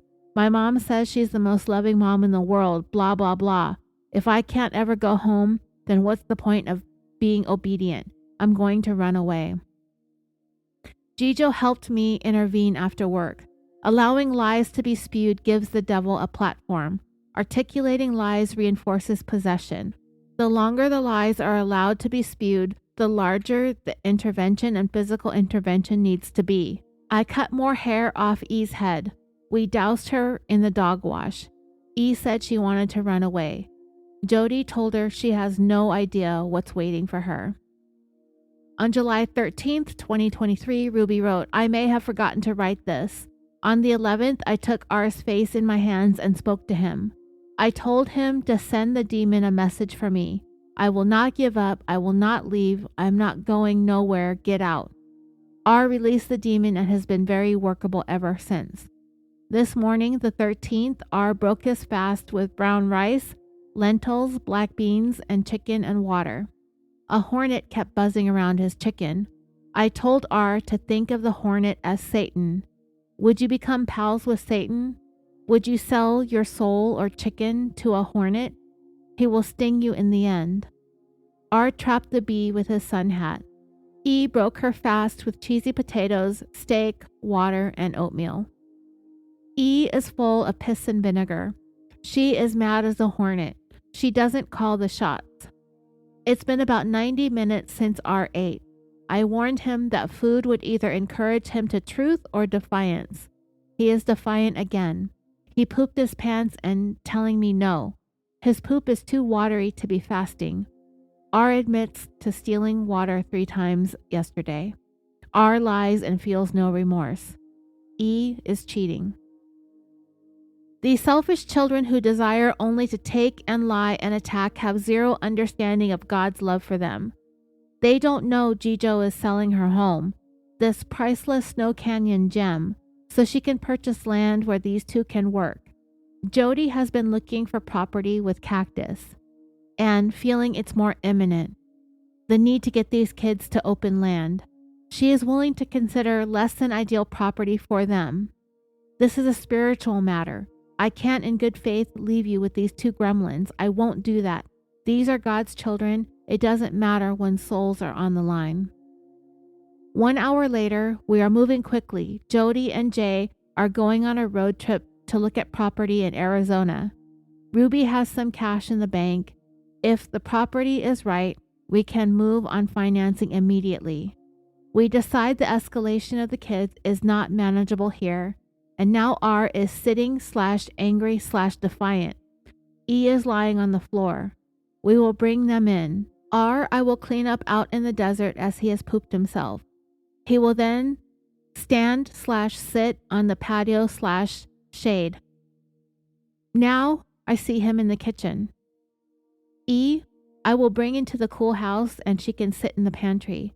They will think they won. They will think they got what they wanted. They will relax and then pop. We will drop them like hot potatoes out in the desert. Their new home. You are going to get exactly what you asked for. Oppositional force is required for growth, development, and maturity.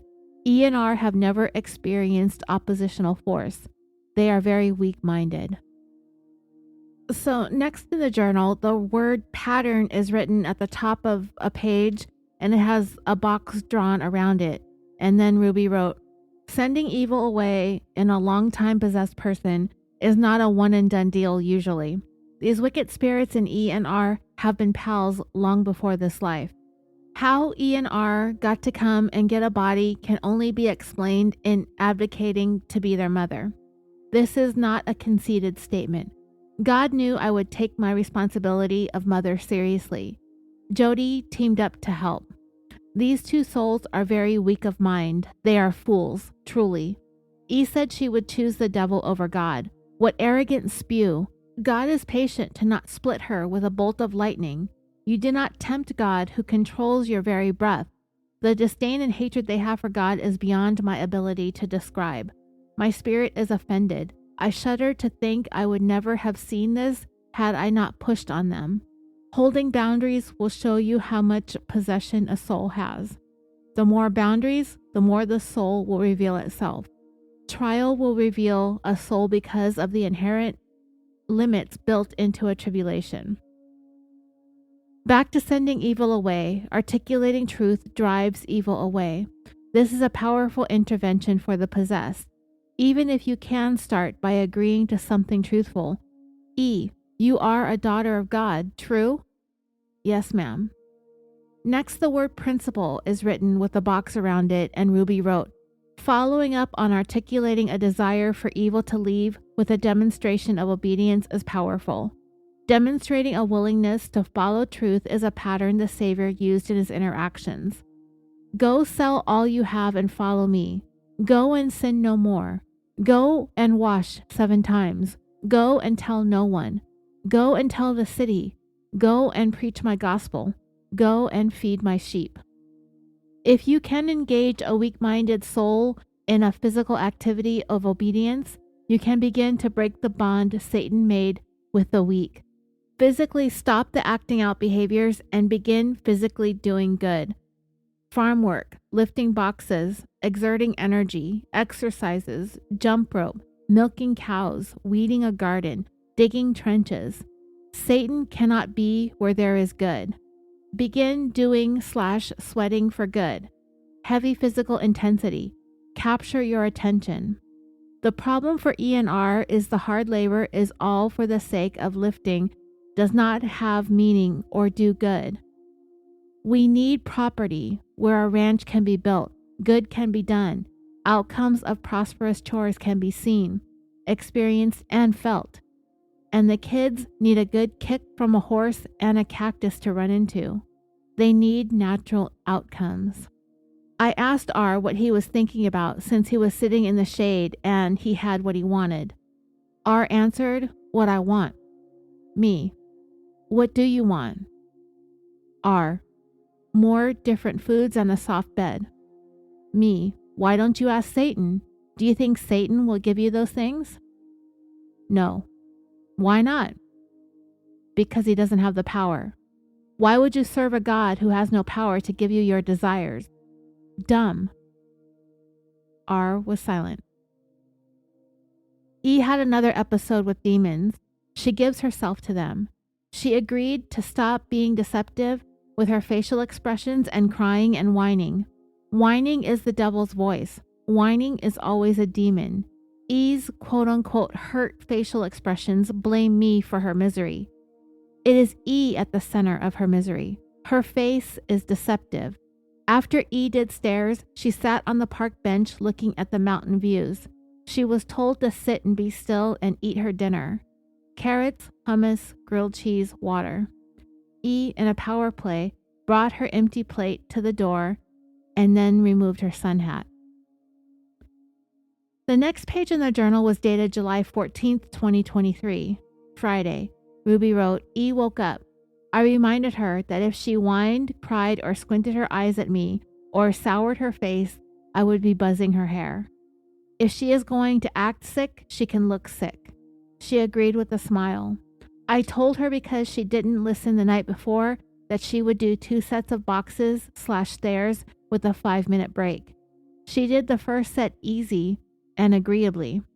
After 5 minutes of rest, she began whimpering. When she got to the bottom stair, she quote-unquote slipped and dropped the box. I put her in the dog wash and shaved her head. Then back to the boxes, I told E. Yes, ma'am, with tears. It's heavier than boxes, right? Yes, ma'am. E, I can help you find relief. You have told so many lies about me that you refuse to be obedient. Why do you keep being buddies with Satan? I don't want to work. Don't you see it's because you follow Satan that you keep doing boxes?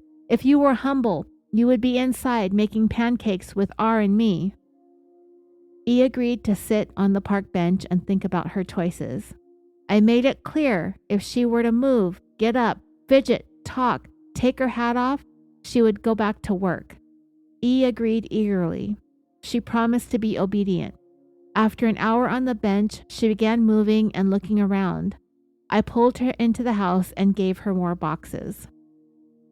Now to R. Me. You like sleeping on the ground? I slept in a soft bed. R. I slept really well. Me. You're mean. Do you enjoy being mean? R. Yes, ma'am. Me. Do you expect me to feed you? R. Yes. Me. I got big over him. I will feed R. I will not feed a demon. So I will check on you in a bit. And if you want food, then be prepared to tell the truth about your behaviors. Tell the truth of who I am. An hour later, me. You ready? R. No, ma'am. Me. So you would rather have no food and worship the devil? R. Yes, ma'am. E does 1 set of books decently. 10-minute break. E is upset to do boxes. Gets them done. Sits on park bench 1 minute. Then picks Jijo's blossoms off plant. Defiant. More boxes. She refuses. Goes to sleep on the basement floor. R. Stand up. Stop picking your nose. The kids both pick their noses until they bleed. Distraction. Me. You happy? R. No. Following Satan doesn't make you happy? Shocker. So Satan can't feed you? Who's supposed to feed you? R. God.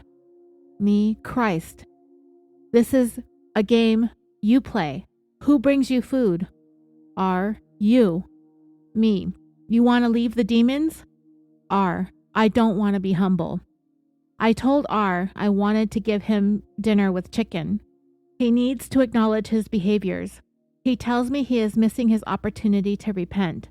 This is not acknowledging his behaviors. I tell R he was treating me and Jijo the way he believes he really deserves to be treated. I bring him dinner of brown rice, beans, lentils, and water. He takes the bowl and begins eating. I say, no thank you? Are you going to acknowledge the woman you've been abusing just brought you dinner? R. Well, I would say thank you, but I wouldn't really mean it. With that, I reached down, grabbed his dinner and water, and said, wow, wow. R tried going back on what he said with some explanation, and I stopped him. I will not talk with a demon. Your soul is damned. I will not hear your damnable words. Straight to bed. E has started walking stairs without a box. She is now slipping and falling on purpose. When E was outside today, it was hot, and she acted like she was dying, so pitiful.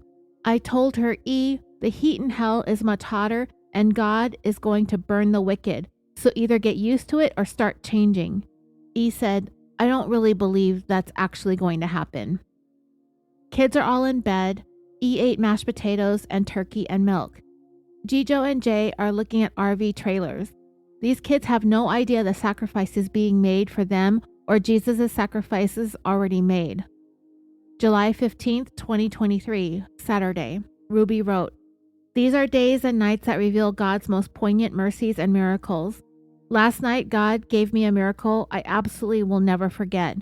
I know when God gives you an errand and you do the best you can to fulfill it, He will protect you. I went to bed around 12:10 a.m. E on the floor next to my bed, R on the patio outside my sliding glass window. Oh man, just writing this, I'm shaking.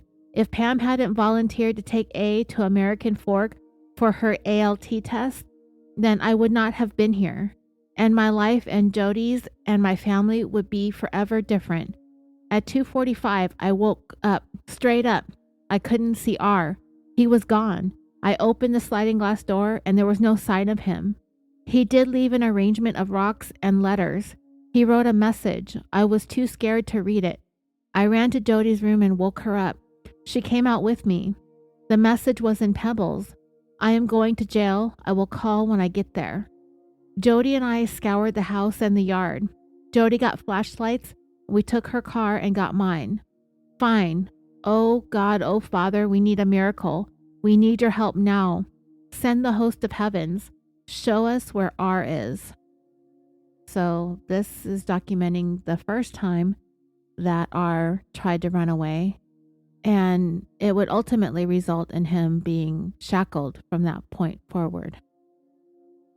Ruby wrote, Please, please, Father, answer now. I've done everything you've asked. Protect me, protect Jodi, protect us. I heard in my head, go right. I went left and all the way to the roundabout on the main street to rule it out and to make sure he hadn't reached the main road yet. No sign of R. I turned back to go down the dip and then I turned right. Father, Father, Father, hear me now. I go right, then right again. This road doesn't look familiar. I speed up to cover as much road as I can, racing the sun, racing the devil. Then I see R walking on the left side of the road. I call to Jodi to let her know. I turn the car around and stop. I get out of the car. R is shocked to see me. Get in the car. You shocked to see me? R nods his head and gets in. E in the back, me and R in the front. 2:45 I woke up.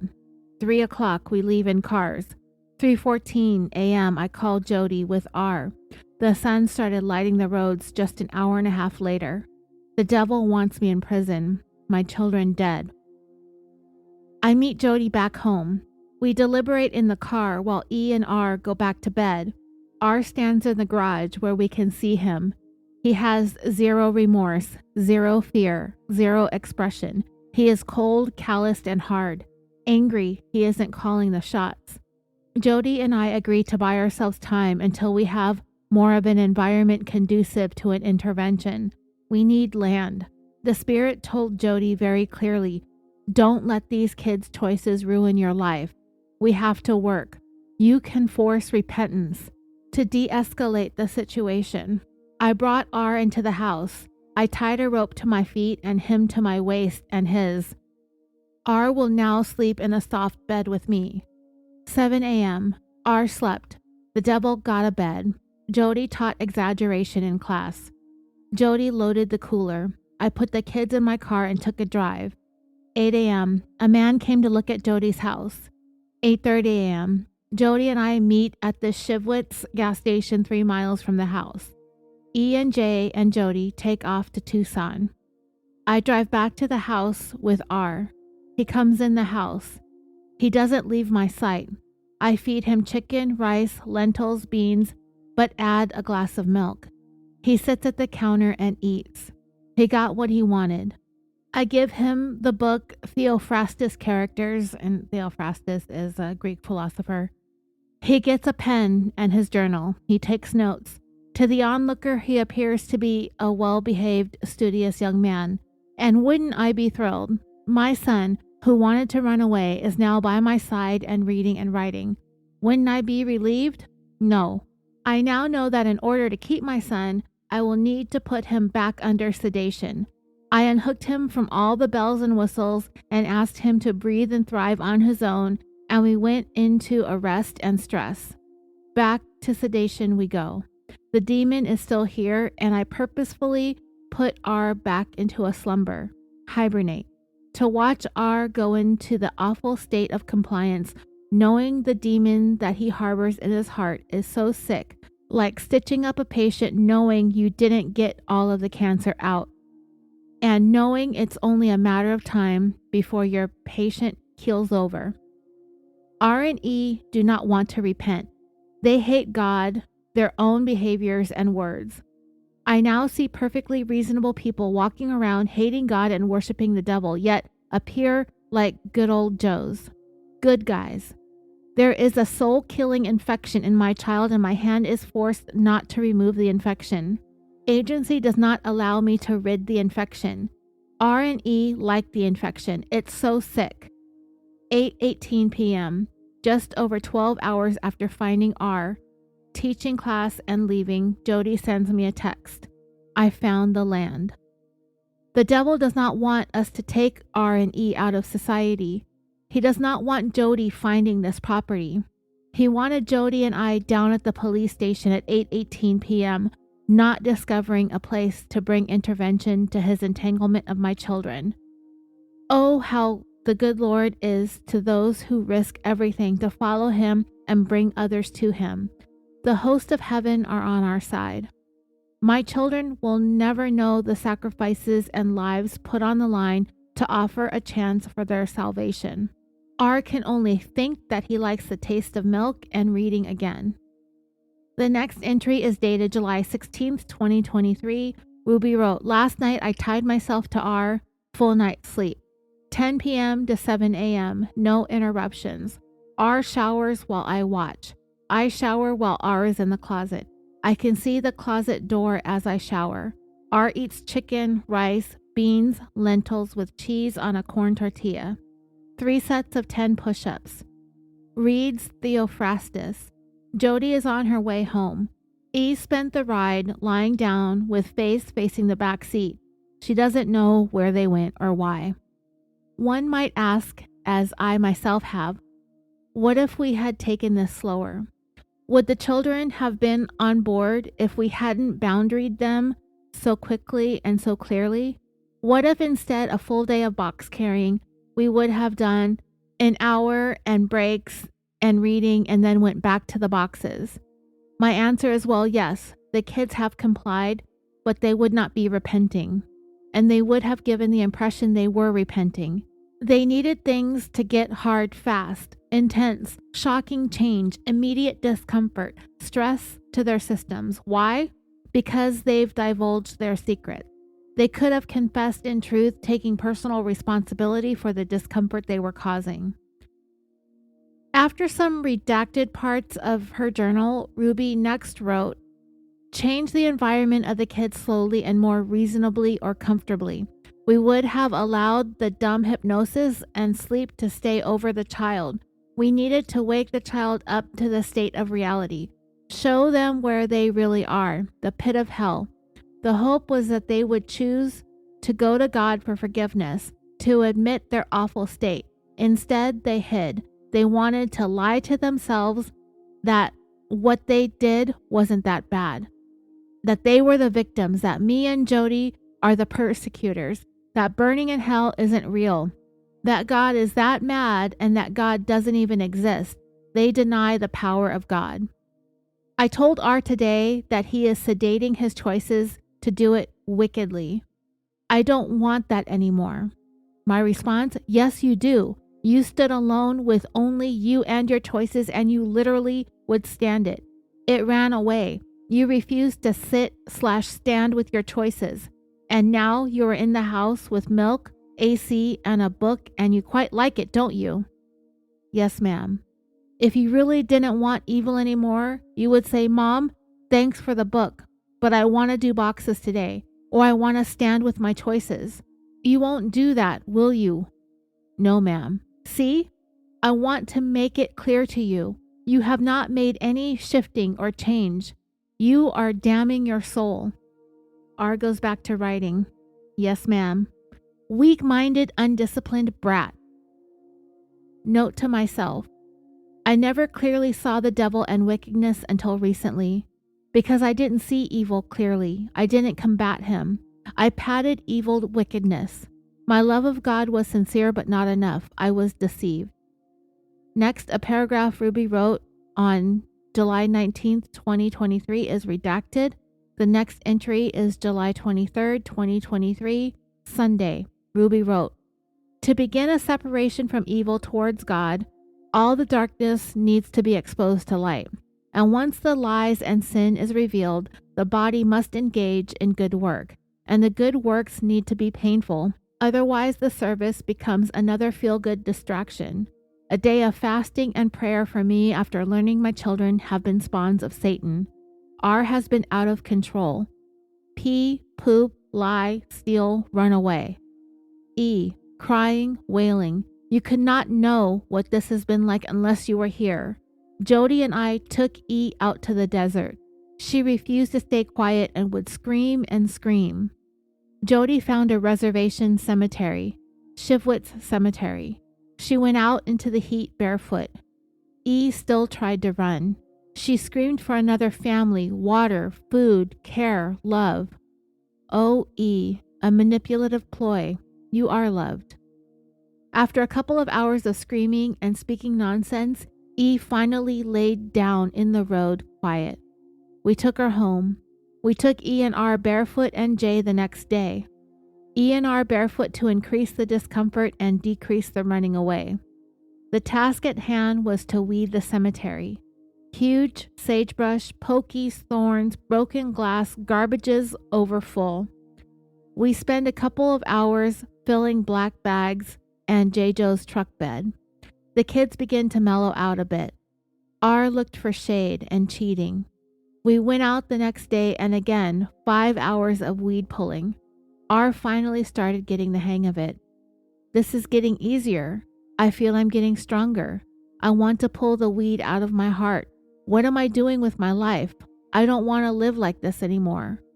All children need this experience of pulling obnoxious weeds, sweating in the sun, working while thirsty, and knowing what doing an anonymous act of service feels like. They are each begging to see how nice the cemetery looks after days of their hard work. Yesterday, R was devious and put his head in the toilet. He said he was hot and wanted to cool off. Jodi and I reflected on how disgusting and deviant he is. It's a problem that R has no problem being gross. The next entry is dated July 25th, 2023, Thursday. 7 a.m. to 8:30 a.m. women's group. 8:30 a.m. Ruby takes E, R, and J to Shivwitz Cemetery. Each child is given a bag to pick up broken glass and weeds. We work for about 15 minutes and a red vehicle with a woman, Indian, shows up. She sits and watches us for about 15 minutes taking pictures or video. I tell the kids to stay right by me and keep their faces from being pictured. We continue to pull weeds. The woman gets out of her vehicle and walks towards me. What are you doing here? You don't belong here. This isn't your land. You are trespassing. I tell her I'm weeding. She tells me, how would you feel if I came and poked around your cemetery? What are you stealing? Nothing. We are weeding and picking up trash. She wants to know what's in the bags. I say weeds and broken glass you can see for yourself. She tells me to leave the bags and to get off her land. It's not good enough for you that you come and take all our land? And now you want more? What you have isn't good enough? You have to take our cemeteries too? What's wrong with you? You were not raised right. So much disrespect. I told her, I do not mean any disrespect. I'm honoring your people. I'm offering. She would not let me get any words in. I collect my children and walk to the car. She yells at the kids that they will grow up to be just like their mother, white and full of privilege. Mind your own business. Get out. I'm filing a police report. I tell the kids to get in the car, and she wants me to wait so she can get a good photo of us and the license plate. I don't think so. We drove off as she stumbled to get her camera app up. This woman was projecting all her anger and aggression onto me. She told me I was walking around acting like I owned the place, when that's what she was doing. She wasn't raised right. She was disrespectful. We leave and I talk to E and R about how this woman was attacking us with her distortion. A couple days ago, we met a woman who thanked us for helping clean the graveyard. And now this woman tells us we are aggressive when she's really the aggressor. I told the kids this is exactly what they're doing. I'm helping them repent and they turn me away. The kids seem a bit affected because they are so numb. I don't know how long it will hold. R is very emotional. E, not so much. She is seeing and hearing evil. I told her that she invited evil. It's her charge to now send them away. You created this, E. The good news is because you created this, you can destroy this. Send them away. July 30th, 2023, Sunday. Ruby wrote, the next day we put E in the closet and contemplated what to do. She screams so much of the day. She doesn't get water if she screams. She refuses to eat. July 31st, 2023, Monday. Ruby wrote, Jodi wakes up from a dream. God lets her know we have done everything we can to get E's attention. Lord, do not continue these physical interventions. They will only bring resentment. E is angry about her feet. Dress her wounds and leave her to me. This intervention gives the opportunity for E to soften and see that we aren't hurting her. Jodi cleansed her heels. The hydrogen peroxide didn't sting. E is numb to it. The spirit was very strong as Jay and I witnessed Jodi cleaning what didn't deserve to be clean. After dressing the wounds, Jodi carried her back to the closet. E did scream and sulk and ask for water. I gave her lunch, leftovers over several meals that she wouldn't eat, and she finally ate. I gave her water and then the scriptures. This is the first opportunity to have reading material since coming to Jodi's. When you see God, he will judge you out of these books. Did you honor your mother? No. Did you keep his commandments? No. Did you repent? No. You are in big trouble. You better get really familiar with what's in here. R's feet are swollen from standing. He is angry that nobody cares. I told him he's acting like a man having a heart attack and gets his feelings hurt because nobody cares about the sliver in his finger. When your soul is dying, nobody cares about your feet. The next entry is dated August 1st, 2023, Tuesday. Ruby wrote, Jodi went to Tucson today to look at a property of 500 acres. E and R are both defiant and unwilling to soften. E this week perpetually screamed outside. Jodi and I took her to Hellhole Road. Yes, there is such a road on your way to Las Vegas. She was to run the dirt road. She ran for a bit and then started manipulating.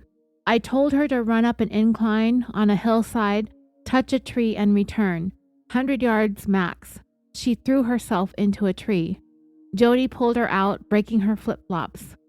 After an hour of E jumping into bushes, we get into the truck and find a cactus. E walked right up to the cactus and threw herself into the middle of it. It was unhuman.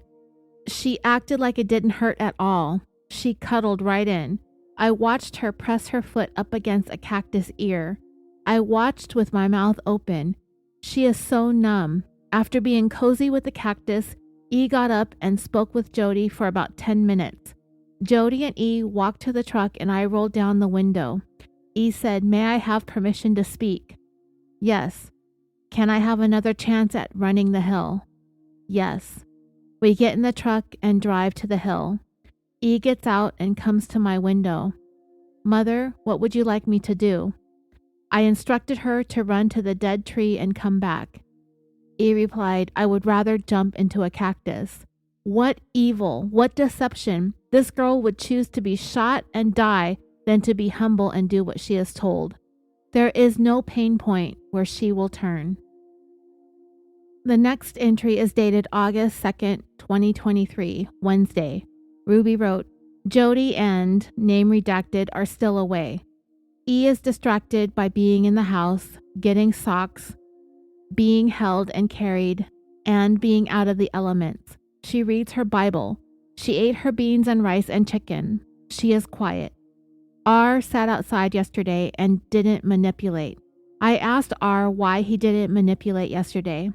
He said because he wanted to change. I said, no, that's not true. You didn't manipulate because you weren't uncomfortable. You weren't hot. Today, R is standing outside on the patio by the room. It's raining. The rain is doing what? Washing what it touches? The rocks? Yes, you desecrated those rocks and the rain is cleaning them. Let it clean you too. R pooped himself. He is angry. The next entry is August 6th, 2023, Sunday. So yes, dreamers, only a couple more weeks of this madness and this craziness before R is able to save himself and his sister.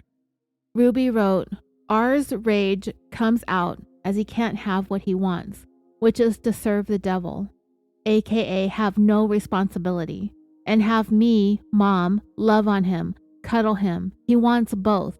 Feed me, hug me, be tender with me, shower me in praise and affection, and let me lie to you and abuse you. Today, he raged for hours. Fuck you at least 50 times. I'm not gonna lie to you anymore. I'm never gonna change. Take me to jail where I belong. The next entry was dated August 7th, 2023. Ruby wrote the name of someone who will come to start fixing the basement so Jodi can sell her home. This is great news. Only R is yelling obscenities. Jodi asked E and R, what are you going to say when you see God? Fuck you, R answered. Sure. The contractor canceled. This gave us a full day for R. At the end of the day, he was docile, compliant. E cried today. Compliant. The next entry was dated August 8th, 2023. Ruby wrote, R is very defiant. I found his fingers poopy. He keeps pooping and peeing his pants. Within 5 minutes of him going to the bathroom, he went in his pants and tried hiding it from me. Later, the spirit told me to ask him some questions. I asked them from an assumption position. And from their dreamers, everything that Ruby wrote down that she asked R was redacted. The next journal entry was dated August 9th, 2023. Mom to R. You keep saying you're unwilling to do uncomfortable things, but I watch you continuously do uncomfortable things the devil tells you to do. You'd rather be uncomfortable than to be obedient. This isn't really about being uncomfortable. This is about adamantly refusing obedience. You'd rather be uncomfortable than obedient. Is that true? Yes, ma'am. When did you sell your soul to the devil? Age 2 or 3. Did he come to you or you to him? He came to me. And what is he giving you in exchange for your soul? Money? Fame? Strength? A person? R replied, nothing. I tell R he can keep his soul, he can have a life, he can work for me to stay here. I told him to think about why he wants to be obedient to a devil who offers nothing in exchange for everything. R becomes aggressive and destructive. He started banging and hitting doors. I went in and kicked him. Knock this off. R continued to be destructive and violent. I put on a pair of boots. I went in and kicked him again. You want me to stop? What are you getting from Satan? When he tells you to kick the door, huh? Nothing but more pain. You want me to help you? Yes or no? You want me to feed you? Yes. No. You want me to shower and provide for you? Yes. No. You want to serve the devil and fight me and destroy all that I provide, and then you expect me to give in to you? Go ask the devil to help you. Go ask the devil to feed you. I left. R was quiet, contained in the closet. I did leave him yelling, I get that you're rageful. I get that you're angry. You should be. But you've got to aim that anger in the correct direction. You keep aiming it at me, and I'm trying to help you get your life back. Get angry and denounce Satan. When I left, R was quiet for a bit and then started calling Satan a big lying piece of baloney. He continued raging and yelling and crying. I believed you, and what do you give me? Nothing but pain. You lie, and I believed you. I'll admit it, I've been a fool to follow you, but no more. It's not too late. I can turn my life around. Get lost. Get lost. I can get my life back through obedience. Is this sincere? His actions will show. R is manipulating his hand. Wet his pants. Ruby to R, you cannot manipulate your way out of pain. The only way out of pain is to humble yourself. You need to pray and show God how you have desecrated your precious body, how you misuse your body. Beg him to help you. The next part of the journal sounds like Ruby's own prayers, or prayers that she is suggesting R makes in order to get that help from God that she seems to think he needs. The consequences of her abuse is R's fault. So he's the one that has to pray for help with the injuries to his body caused by her abuse. Yeah, that makes total sense. And she's repeatedly called E and R the manipulative ones throughout the reading of this journal. She wrote, I've been such a fool. I don't want to make these choices anymore. My life is crappy. It doesn't have to be this way. Obedience is the way. I've desecrated my soul. I know I can change. I still have a chance. My chance is getting smaller and smaller. I'm not going to choose this anymore. I'm not going to make myself a fool anymore. I've made myself such a fool. I believed all those lies, and all they bring is pain. God, I've made and chosen to be so idiotic. I've been so aggressive, so vile, so mean. God, please hear me in the name of Jesus Christ. Amen. The next entry is dated August 10th, 2023. Ruby wrote, Jodi and Jay are still in Arizona. They should be back tonight. I'm watching R in the closet and E on the back patio. It's warm outside and raining. I told him the rain is cleaning the rocks from dirt and R's pee. I told her to feel the rain clean her. I told her she can be as clean as she wants to be. I checked in on R and asked him what he was thinking about. How my choices have led me here. R, did you know that you were in a dark pit of despair? What do you mean?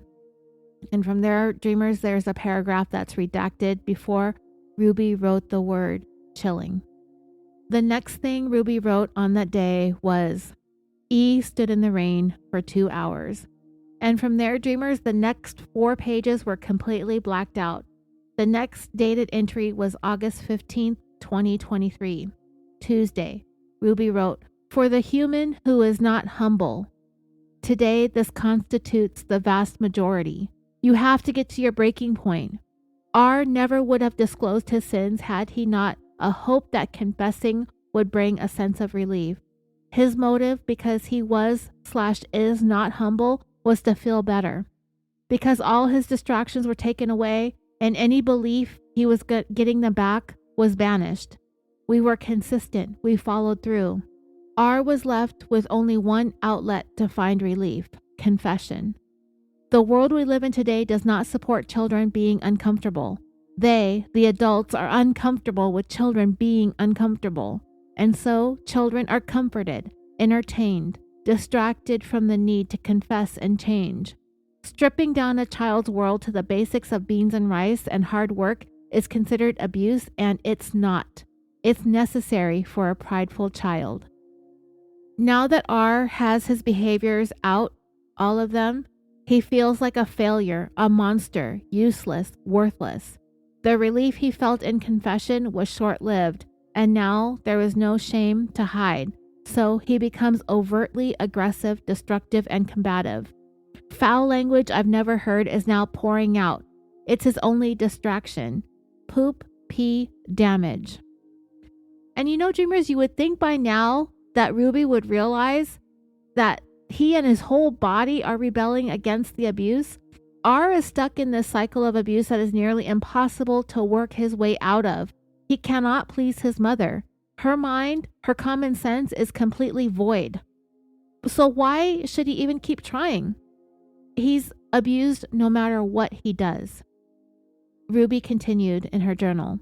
The despair comes in. He is weak, infections, hopeless, and never felt worse. A setup from the devil, now is the work. It has been 3 months of consistent boundaries and putting up with his terrorizing to get his confessions out. Who would want this in the real world? I don't know if anyone would feed their kid in America just rice, lentils, and chicken for meals for 3 months. And this is why Americans are full of sin and are ready for destruction. They won't repent. The next journal entry is dated August 16th, 2023. Ruby wrote, Day 2 of R jumping on a mini trampoline. He needs lots of help with balance and coordination. Today I asked him to take off one sock by balancing on the opposite foot. Lift one foot up and remove the sock while staying balanced. He fell over, hit his nose on the ground, and began bleeding. I gave him a wet rag to wipe his face and toilet paper. Geez, even when Fred jumps off the bed or the couch and he doesn't stick the landing and hits any part of his snout on the ground, I baby him for at least 5 minutes with kisses and rubs and treats. I see no point in making this child balance on one foot to take a sock off as if he's doing some sort of weird field sobriety test, except for it being for Ruby's own sadistic entertainment. Anyone who thinks dumping used mop water or hosing a kid off in the dog bath is an acceptable way to shower isn't doing this to teach life lessons. Where in the Book of Frickin' Mormon does it say that this is how we humble children? The book that pushes marriage and family and having children and striving for perfection. These are the pathways to God and heaven and eternal blessings and making it to the second coming, apparently. Dumping used mop water, pointlessly running up and down the stairs, forced to stand under the heat of the summer Utah sun, or standing in the rain for 2 hours, pulling weeds on private property, doing these pointless endurance activities. Ruby doesn't want these kids worshiping God. She wants them worshiping her. God, that woman is infuriating. Anyway, she wrote, he fell over, hit his nose on the ground, and began bleeding. I gave him a wet rag to wipe his face and toilet paper. He dabbed his face merely to smear the blood. He then blew his nose so harshly through the toilet paper that he got new blood on his face and all over his shirt. This dumb bitch, this is how toilet paper works. It's supposed to fall apart, stupid. That's why we have boxes of tissue. What a dumbass. And she gets mad at him when she's the stupid one. She continued, the easiest exercises he is asked to do, he refuses with the decrepit stature you would expect of a 90-year-old. He plays completely helpless. His body is full of evil, puffy infection, and he won't participate in the responsibility of flushing it out. Because it hurts, you dummy. I just had an infected dog bite that I had to take antibiotics for 10 days. And I still feel the bumpiness under my skin. Maybe it's scar tissue, I don't know. But I had to try to clean it out. You know, I had this puncture wound from Fred's tooth, and it was still painful to put any kind of pressure on it for days. I wonder if Ruby ever had an infected wound. Like how R had when we first saw him. Remember, in the ambulance around his ankles and his wrists? And she was using honey and cayenne pepper to treat those wounds. I was acting like a little chicken ass shit, just putting Neosporin on my dog bite. But anyway, Ruby wrote in her journal, R's life's meaning and purpose has been don't get caught. Yeah. Seriously, that's relatable when you have had a sadistic, controlling, abusive mother. That's all you want is to not get caught doing what you think is normal, everyday stuff. Now he's caught. He wants to be done with life. He feels he has no meaning. And you know what, dreamers? Ruby probably feels like she succeeded in breaking him down. She's winning because he was literally, slowly being put to death. The next entry is dated August 22nd, 2023.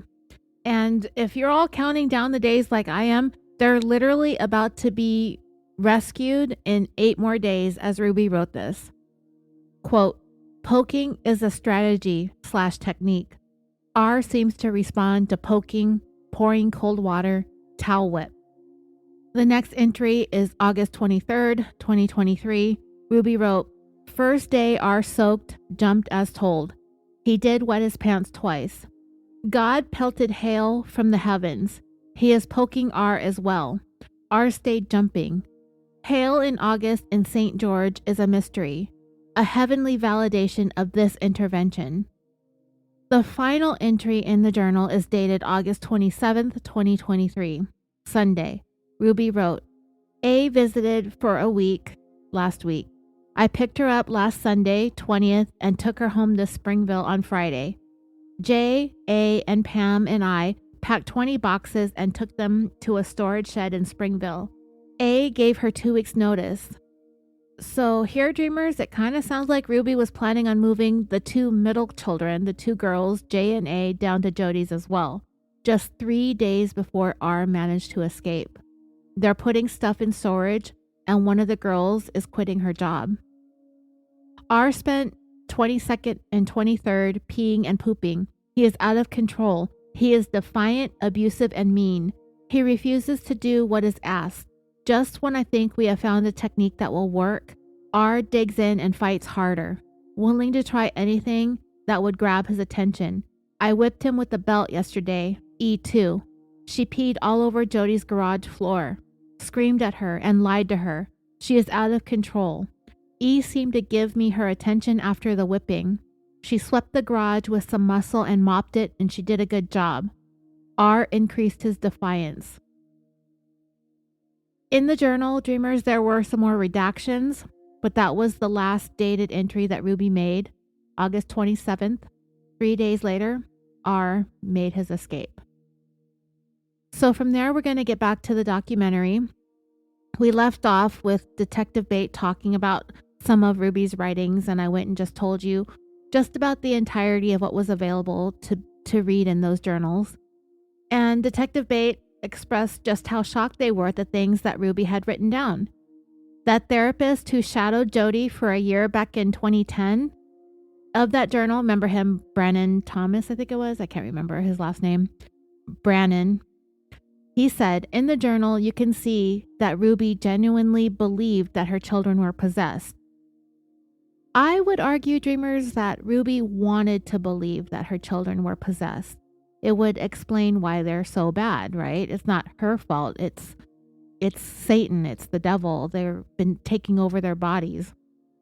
Brannon continued, and in the LDS religion, there is a belief that no unclean thing can enter the kingdom of God. So her anxiety about being righteous and getting to a certain place in heaven actually turned to abusing her children.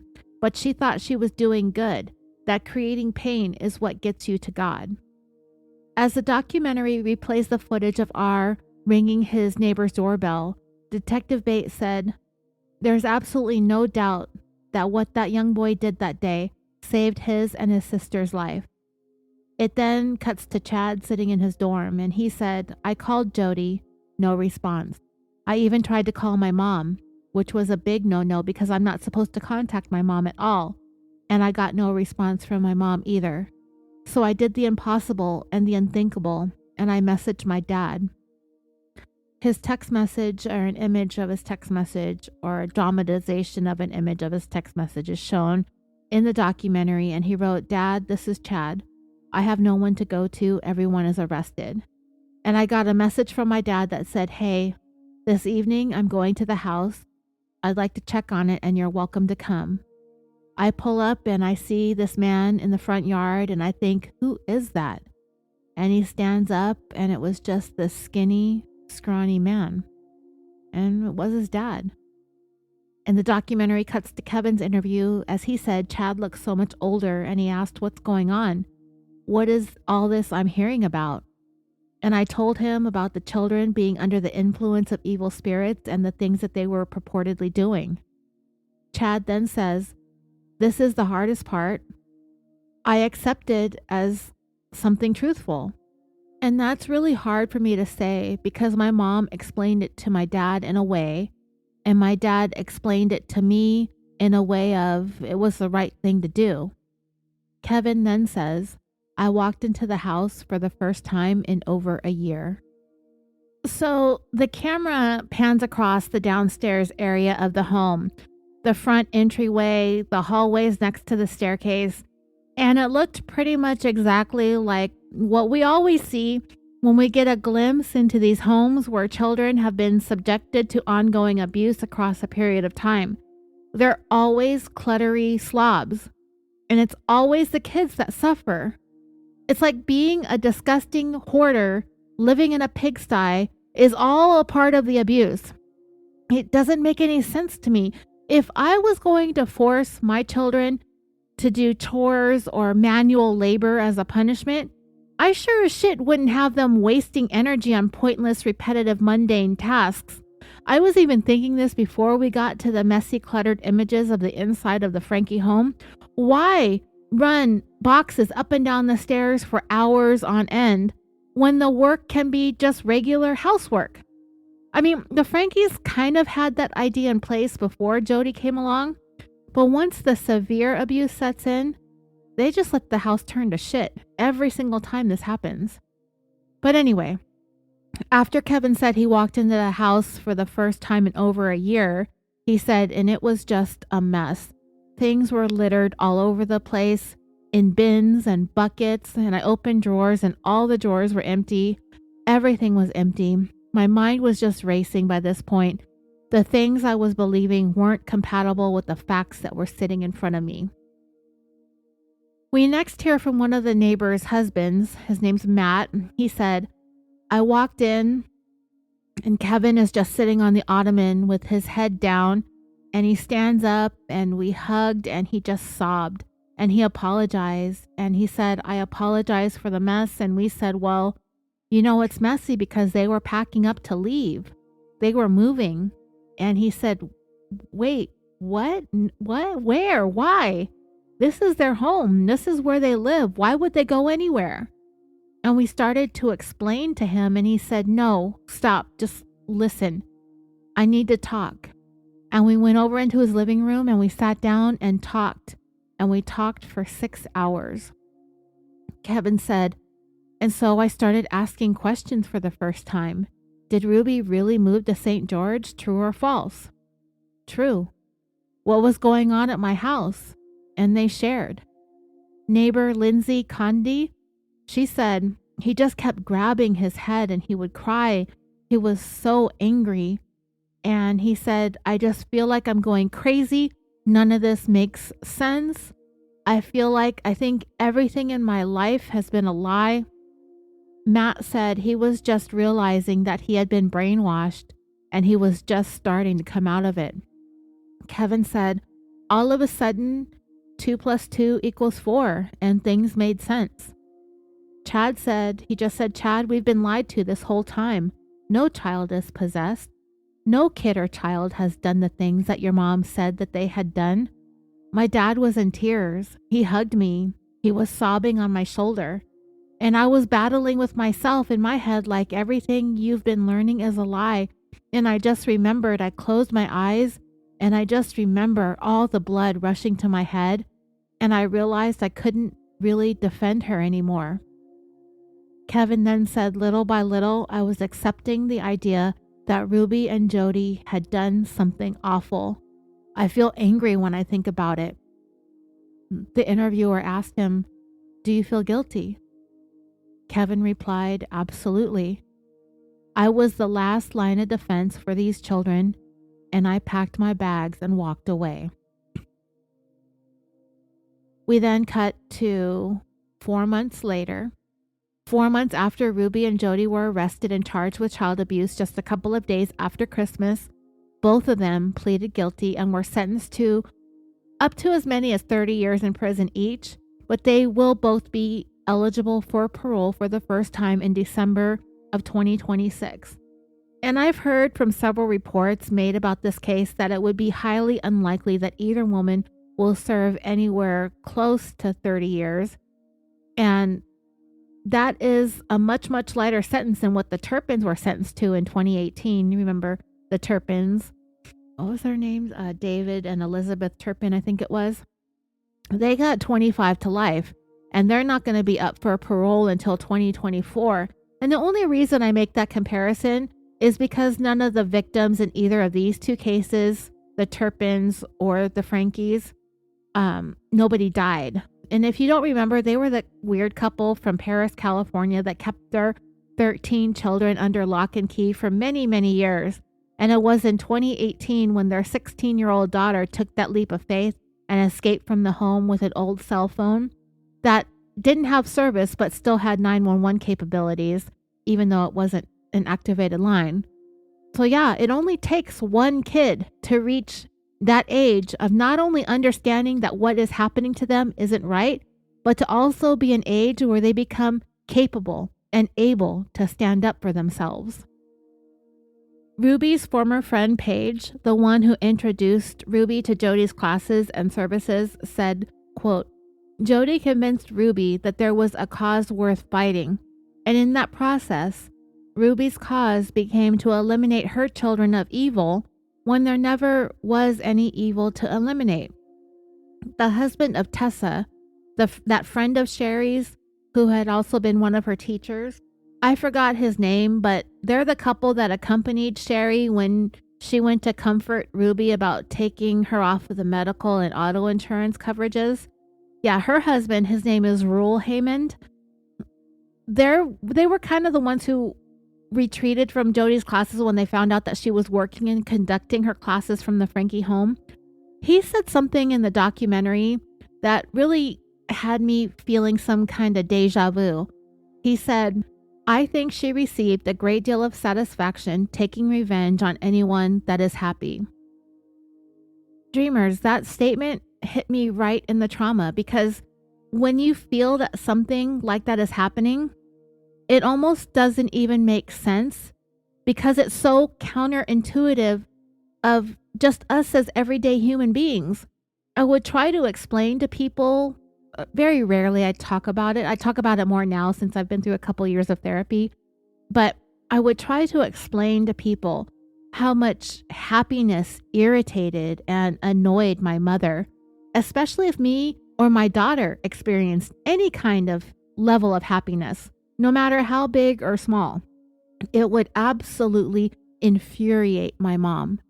She had this negative energy that would stay at rest and at ease as long as everybody else was either giving off negativity or at the very most, just neutrality. Even if she sensed something was brightening your day, even in the slightest, you had to keep it hidden from my mom. She always, for some reason, saw happiness as being fake, disingenuous, a manipulative emotion that people use as a way of masking evil and deception. It was as if my mom's theory was nobody is actually really happy voluntarily and for no reason. There has to be some kind of ulterior, nefarious motive behind it, and if you dare to be happy, you very well better deserve to be happy. Otherwise, you'd better bury those emotions deep down so my mom wouldn't get the impression that you had any kind of happiness or pleasure in your life. Yes, my mother was a very, very happily unhappy person. And this gentleman saying that Jodi got a great deal of satisfaction taking revenge out on anyone that is happy, it sounds so backwards when you say it out loud, but it is a very real and very traumatic thing. And to further that sentiment, Tressa Hammond, his wife, said Jodi was very gifted. Part of the gift was to be able to get people to believe things that don't even make sense, but they believe them. The sentiment also hit me hard because for most of my adult life, I just never really thought that I could ever exist in a world without my mother somewhere in it.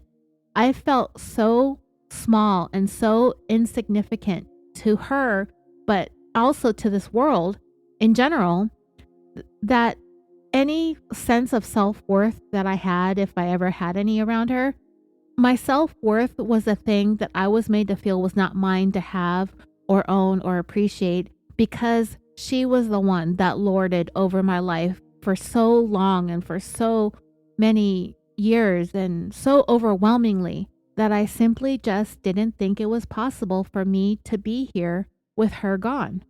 I really believe that my mom had so much will and drive and motivation to have control over my life that she would actually outlive me, just out of sheer will and desire to see me 6 feet under so she could experience the satisfaction of making sure I would never know what this world would be like without her. Looking back on it now, it seems kind of silly, but when you're living in that kind of anguish and hatred and trauma, you really do start to believe those things that don't make sense. And I am not that kind of person to have silly, nonsensical thoughts, but this was one of them that I did truly believe in. In the end, the 3 members of the Franke family who spoke to the documentarian had some final thoughts. When Sherry was asked where she was with Ruby right now, she replied, "I will never talk to her again. Like whether she's the most apologetic person in the world or not, like that doesn't change anything for me. We have one childhood and one mom, and that was mine." Chad was asked, "Do you miss her?" He replied, "I miss some other figure." And I don't even have that. I don't miss it at all. And a lot of times the hurt and the guilt, it kind of creeps in on you when you think to yourself, why the fuck do I not miss my mom, Here this kid, Chad, after everything his mom put him through, and he'll say, I have a lot of love for her.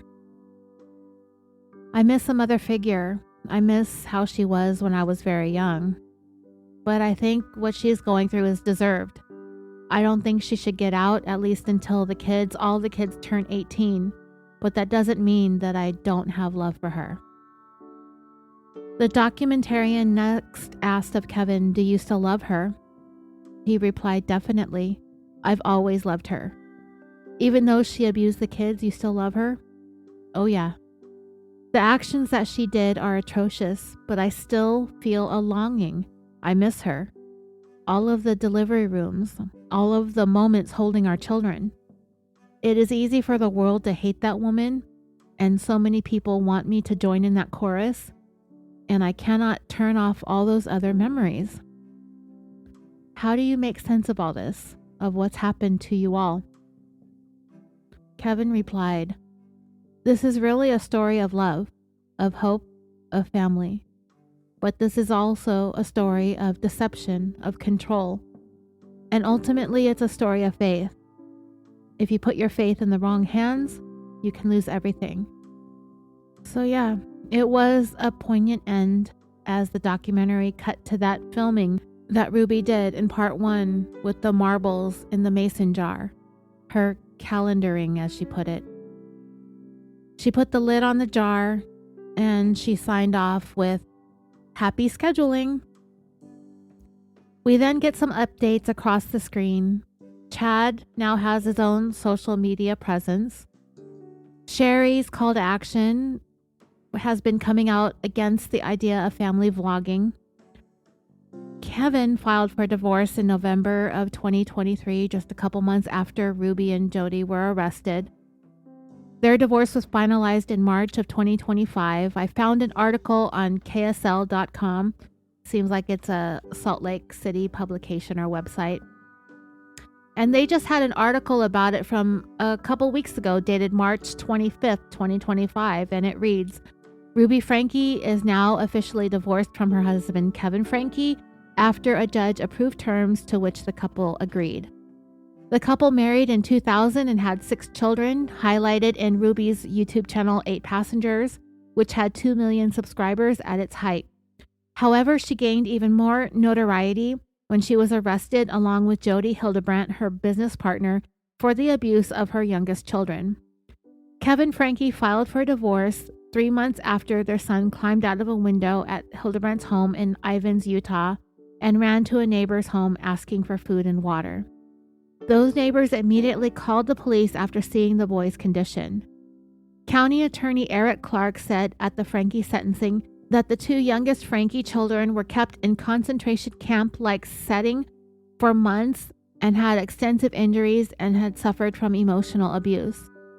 The divorce decree, as is standard in Utah, said the divorce was due to irreconcilable differences. Kevin Franke was given full custody of the 4 children who are still minors.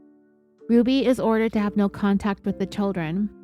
Kevin agreed to consider any child support payments owed to him by Ruby already paid. Their home was also transferred to Kevin, and neither party asked for alimony. At her sentencing, Ruby addressed her children and made a statement and said, in part, "I was so disoriented that I believed dark was light and right was wrong. I would do anything in the world for you. My willingness to sacrifice all for you was masterfully manipulated into something very ugly." And while there may be some truth to that, Ruby Franke was ultimately the one charged with the care and well-being of her own children. She failed miserably. And not only do I think that, maybe she may have been misguided or talked into whatever psychobabble Jodi spewed, Ruby was very much on board with everything and kept an almost daily record of it by way of her handwritten journal. I guess maybe to be able to look back on it for posterity. And that, my dreamers, was the tale of 8 passengers, the downfall of Ruby Franke. I want to thank you all so much for listening. I know this last episode was pretty long, but it wasn't enough for 4 parts, you know what I mean? I have like a million projects floating around in my head, and the one I've been anxiously waiting to get to is going to be up next on Patreon, I think. We're not finished talking about good old Letitia Stout. So those of you who are members of Patreon, look for that series of episodes coming up the next couple of weeks. I hope you all are still considering joining. Those of you who haven't joined yet, please go over there and take a look at it. If you really like the show, it's a lot of the same content, and it just starts at $1 a month. So it really helps out a lot, even the smallest contributions. And of course, we'll be back here with more exciting stuff for you on the free show. And that's all I've got for today. I want to thank you all for listening. And as always, until next time, take care, be safe, and sweet dreams.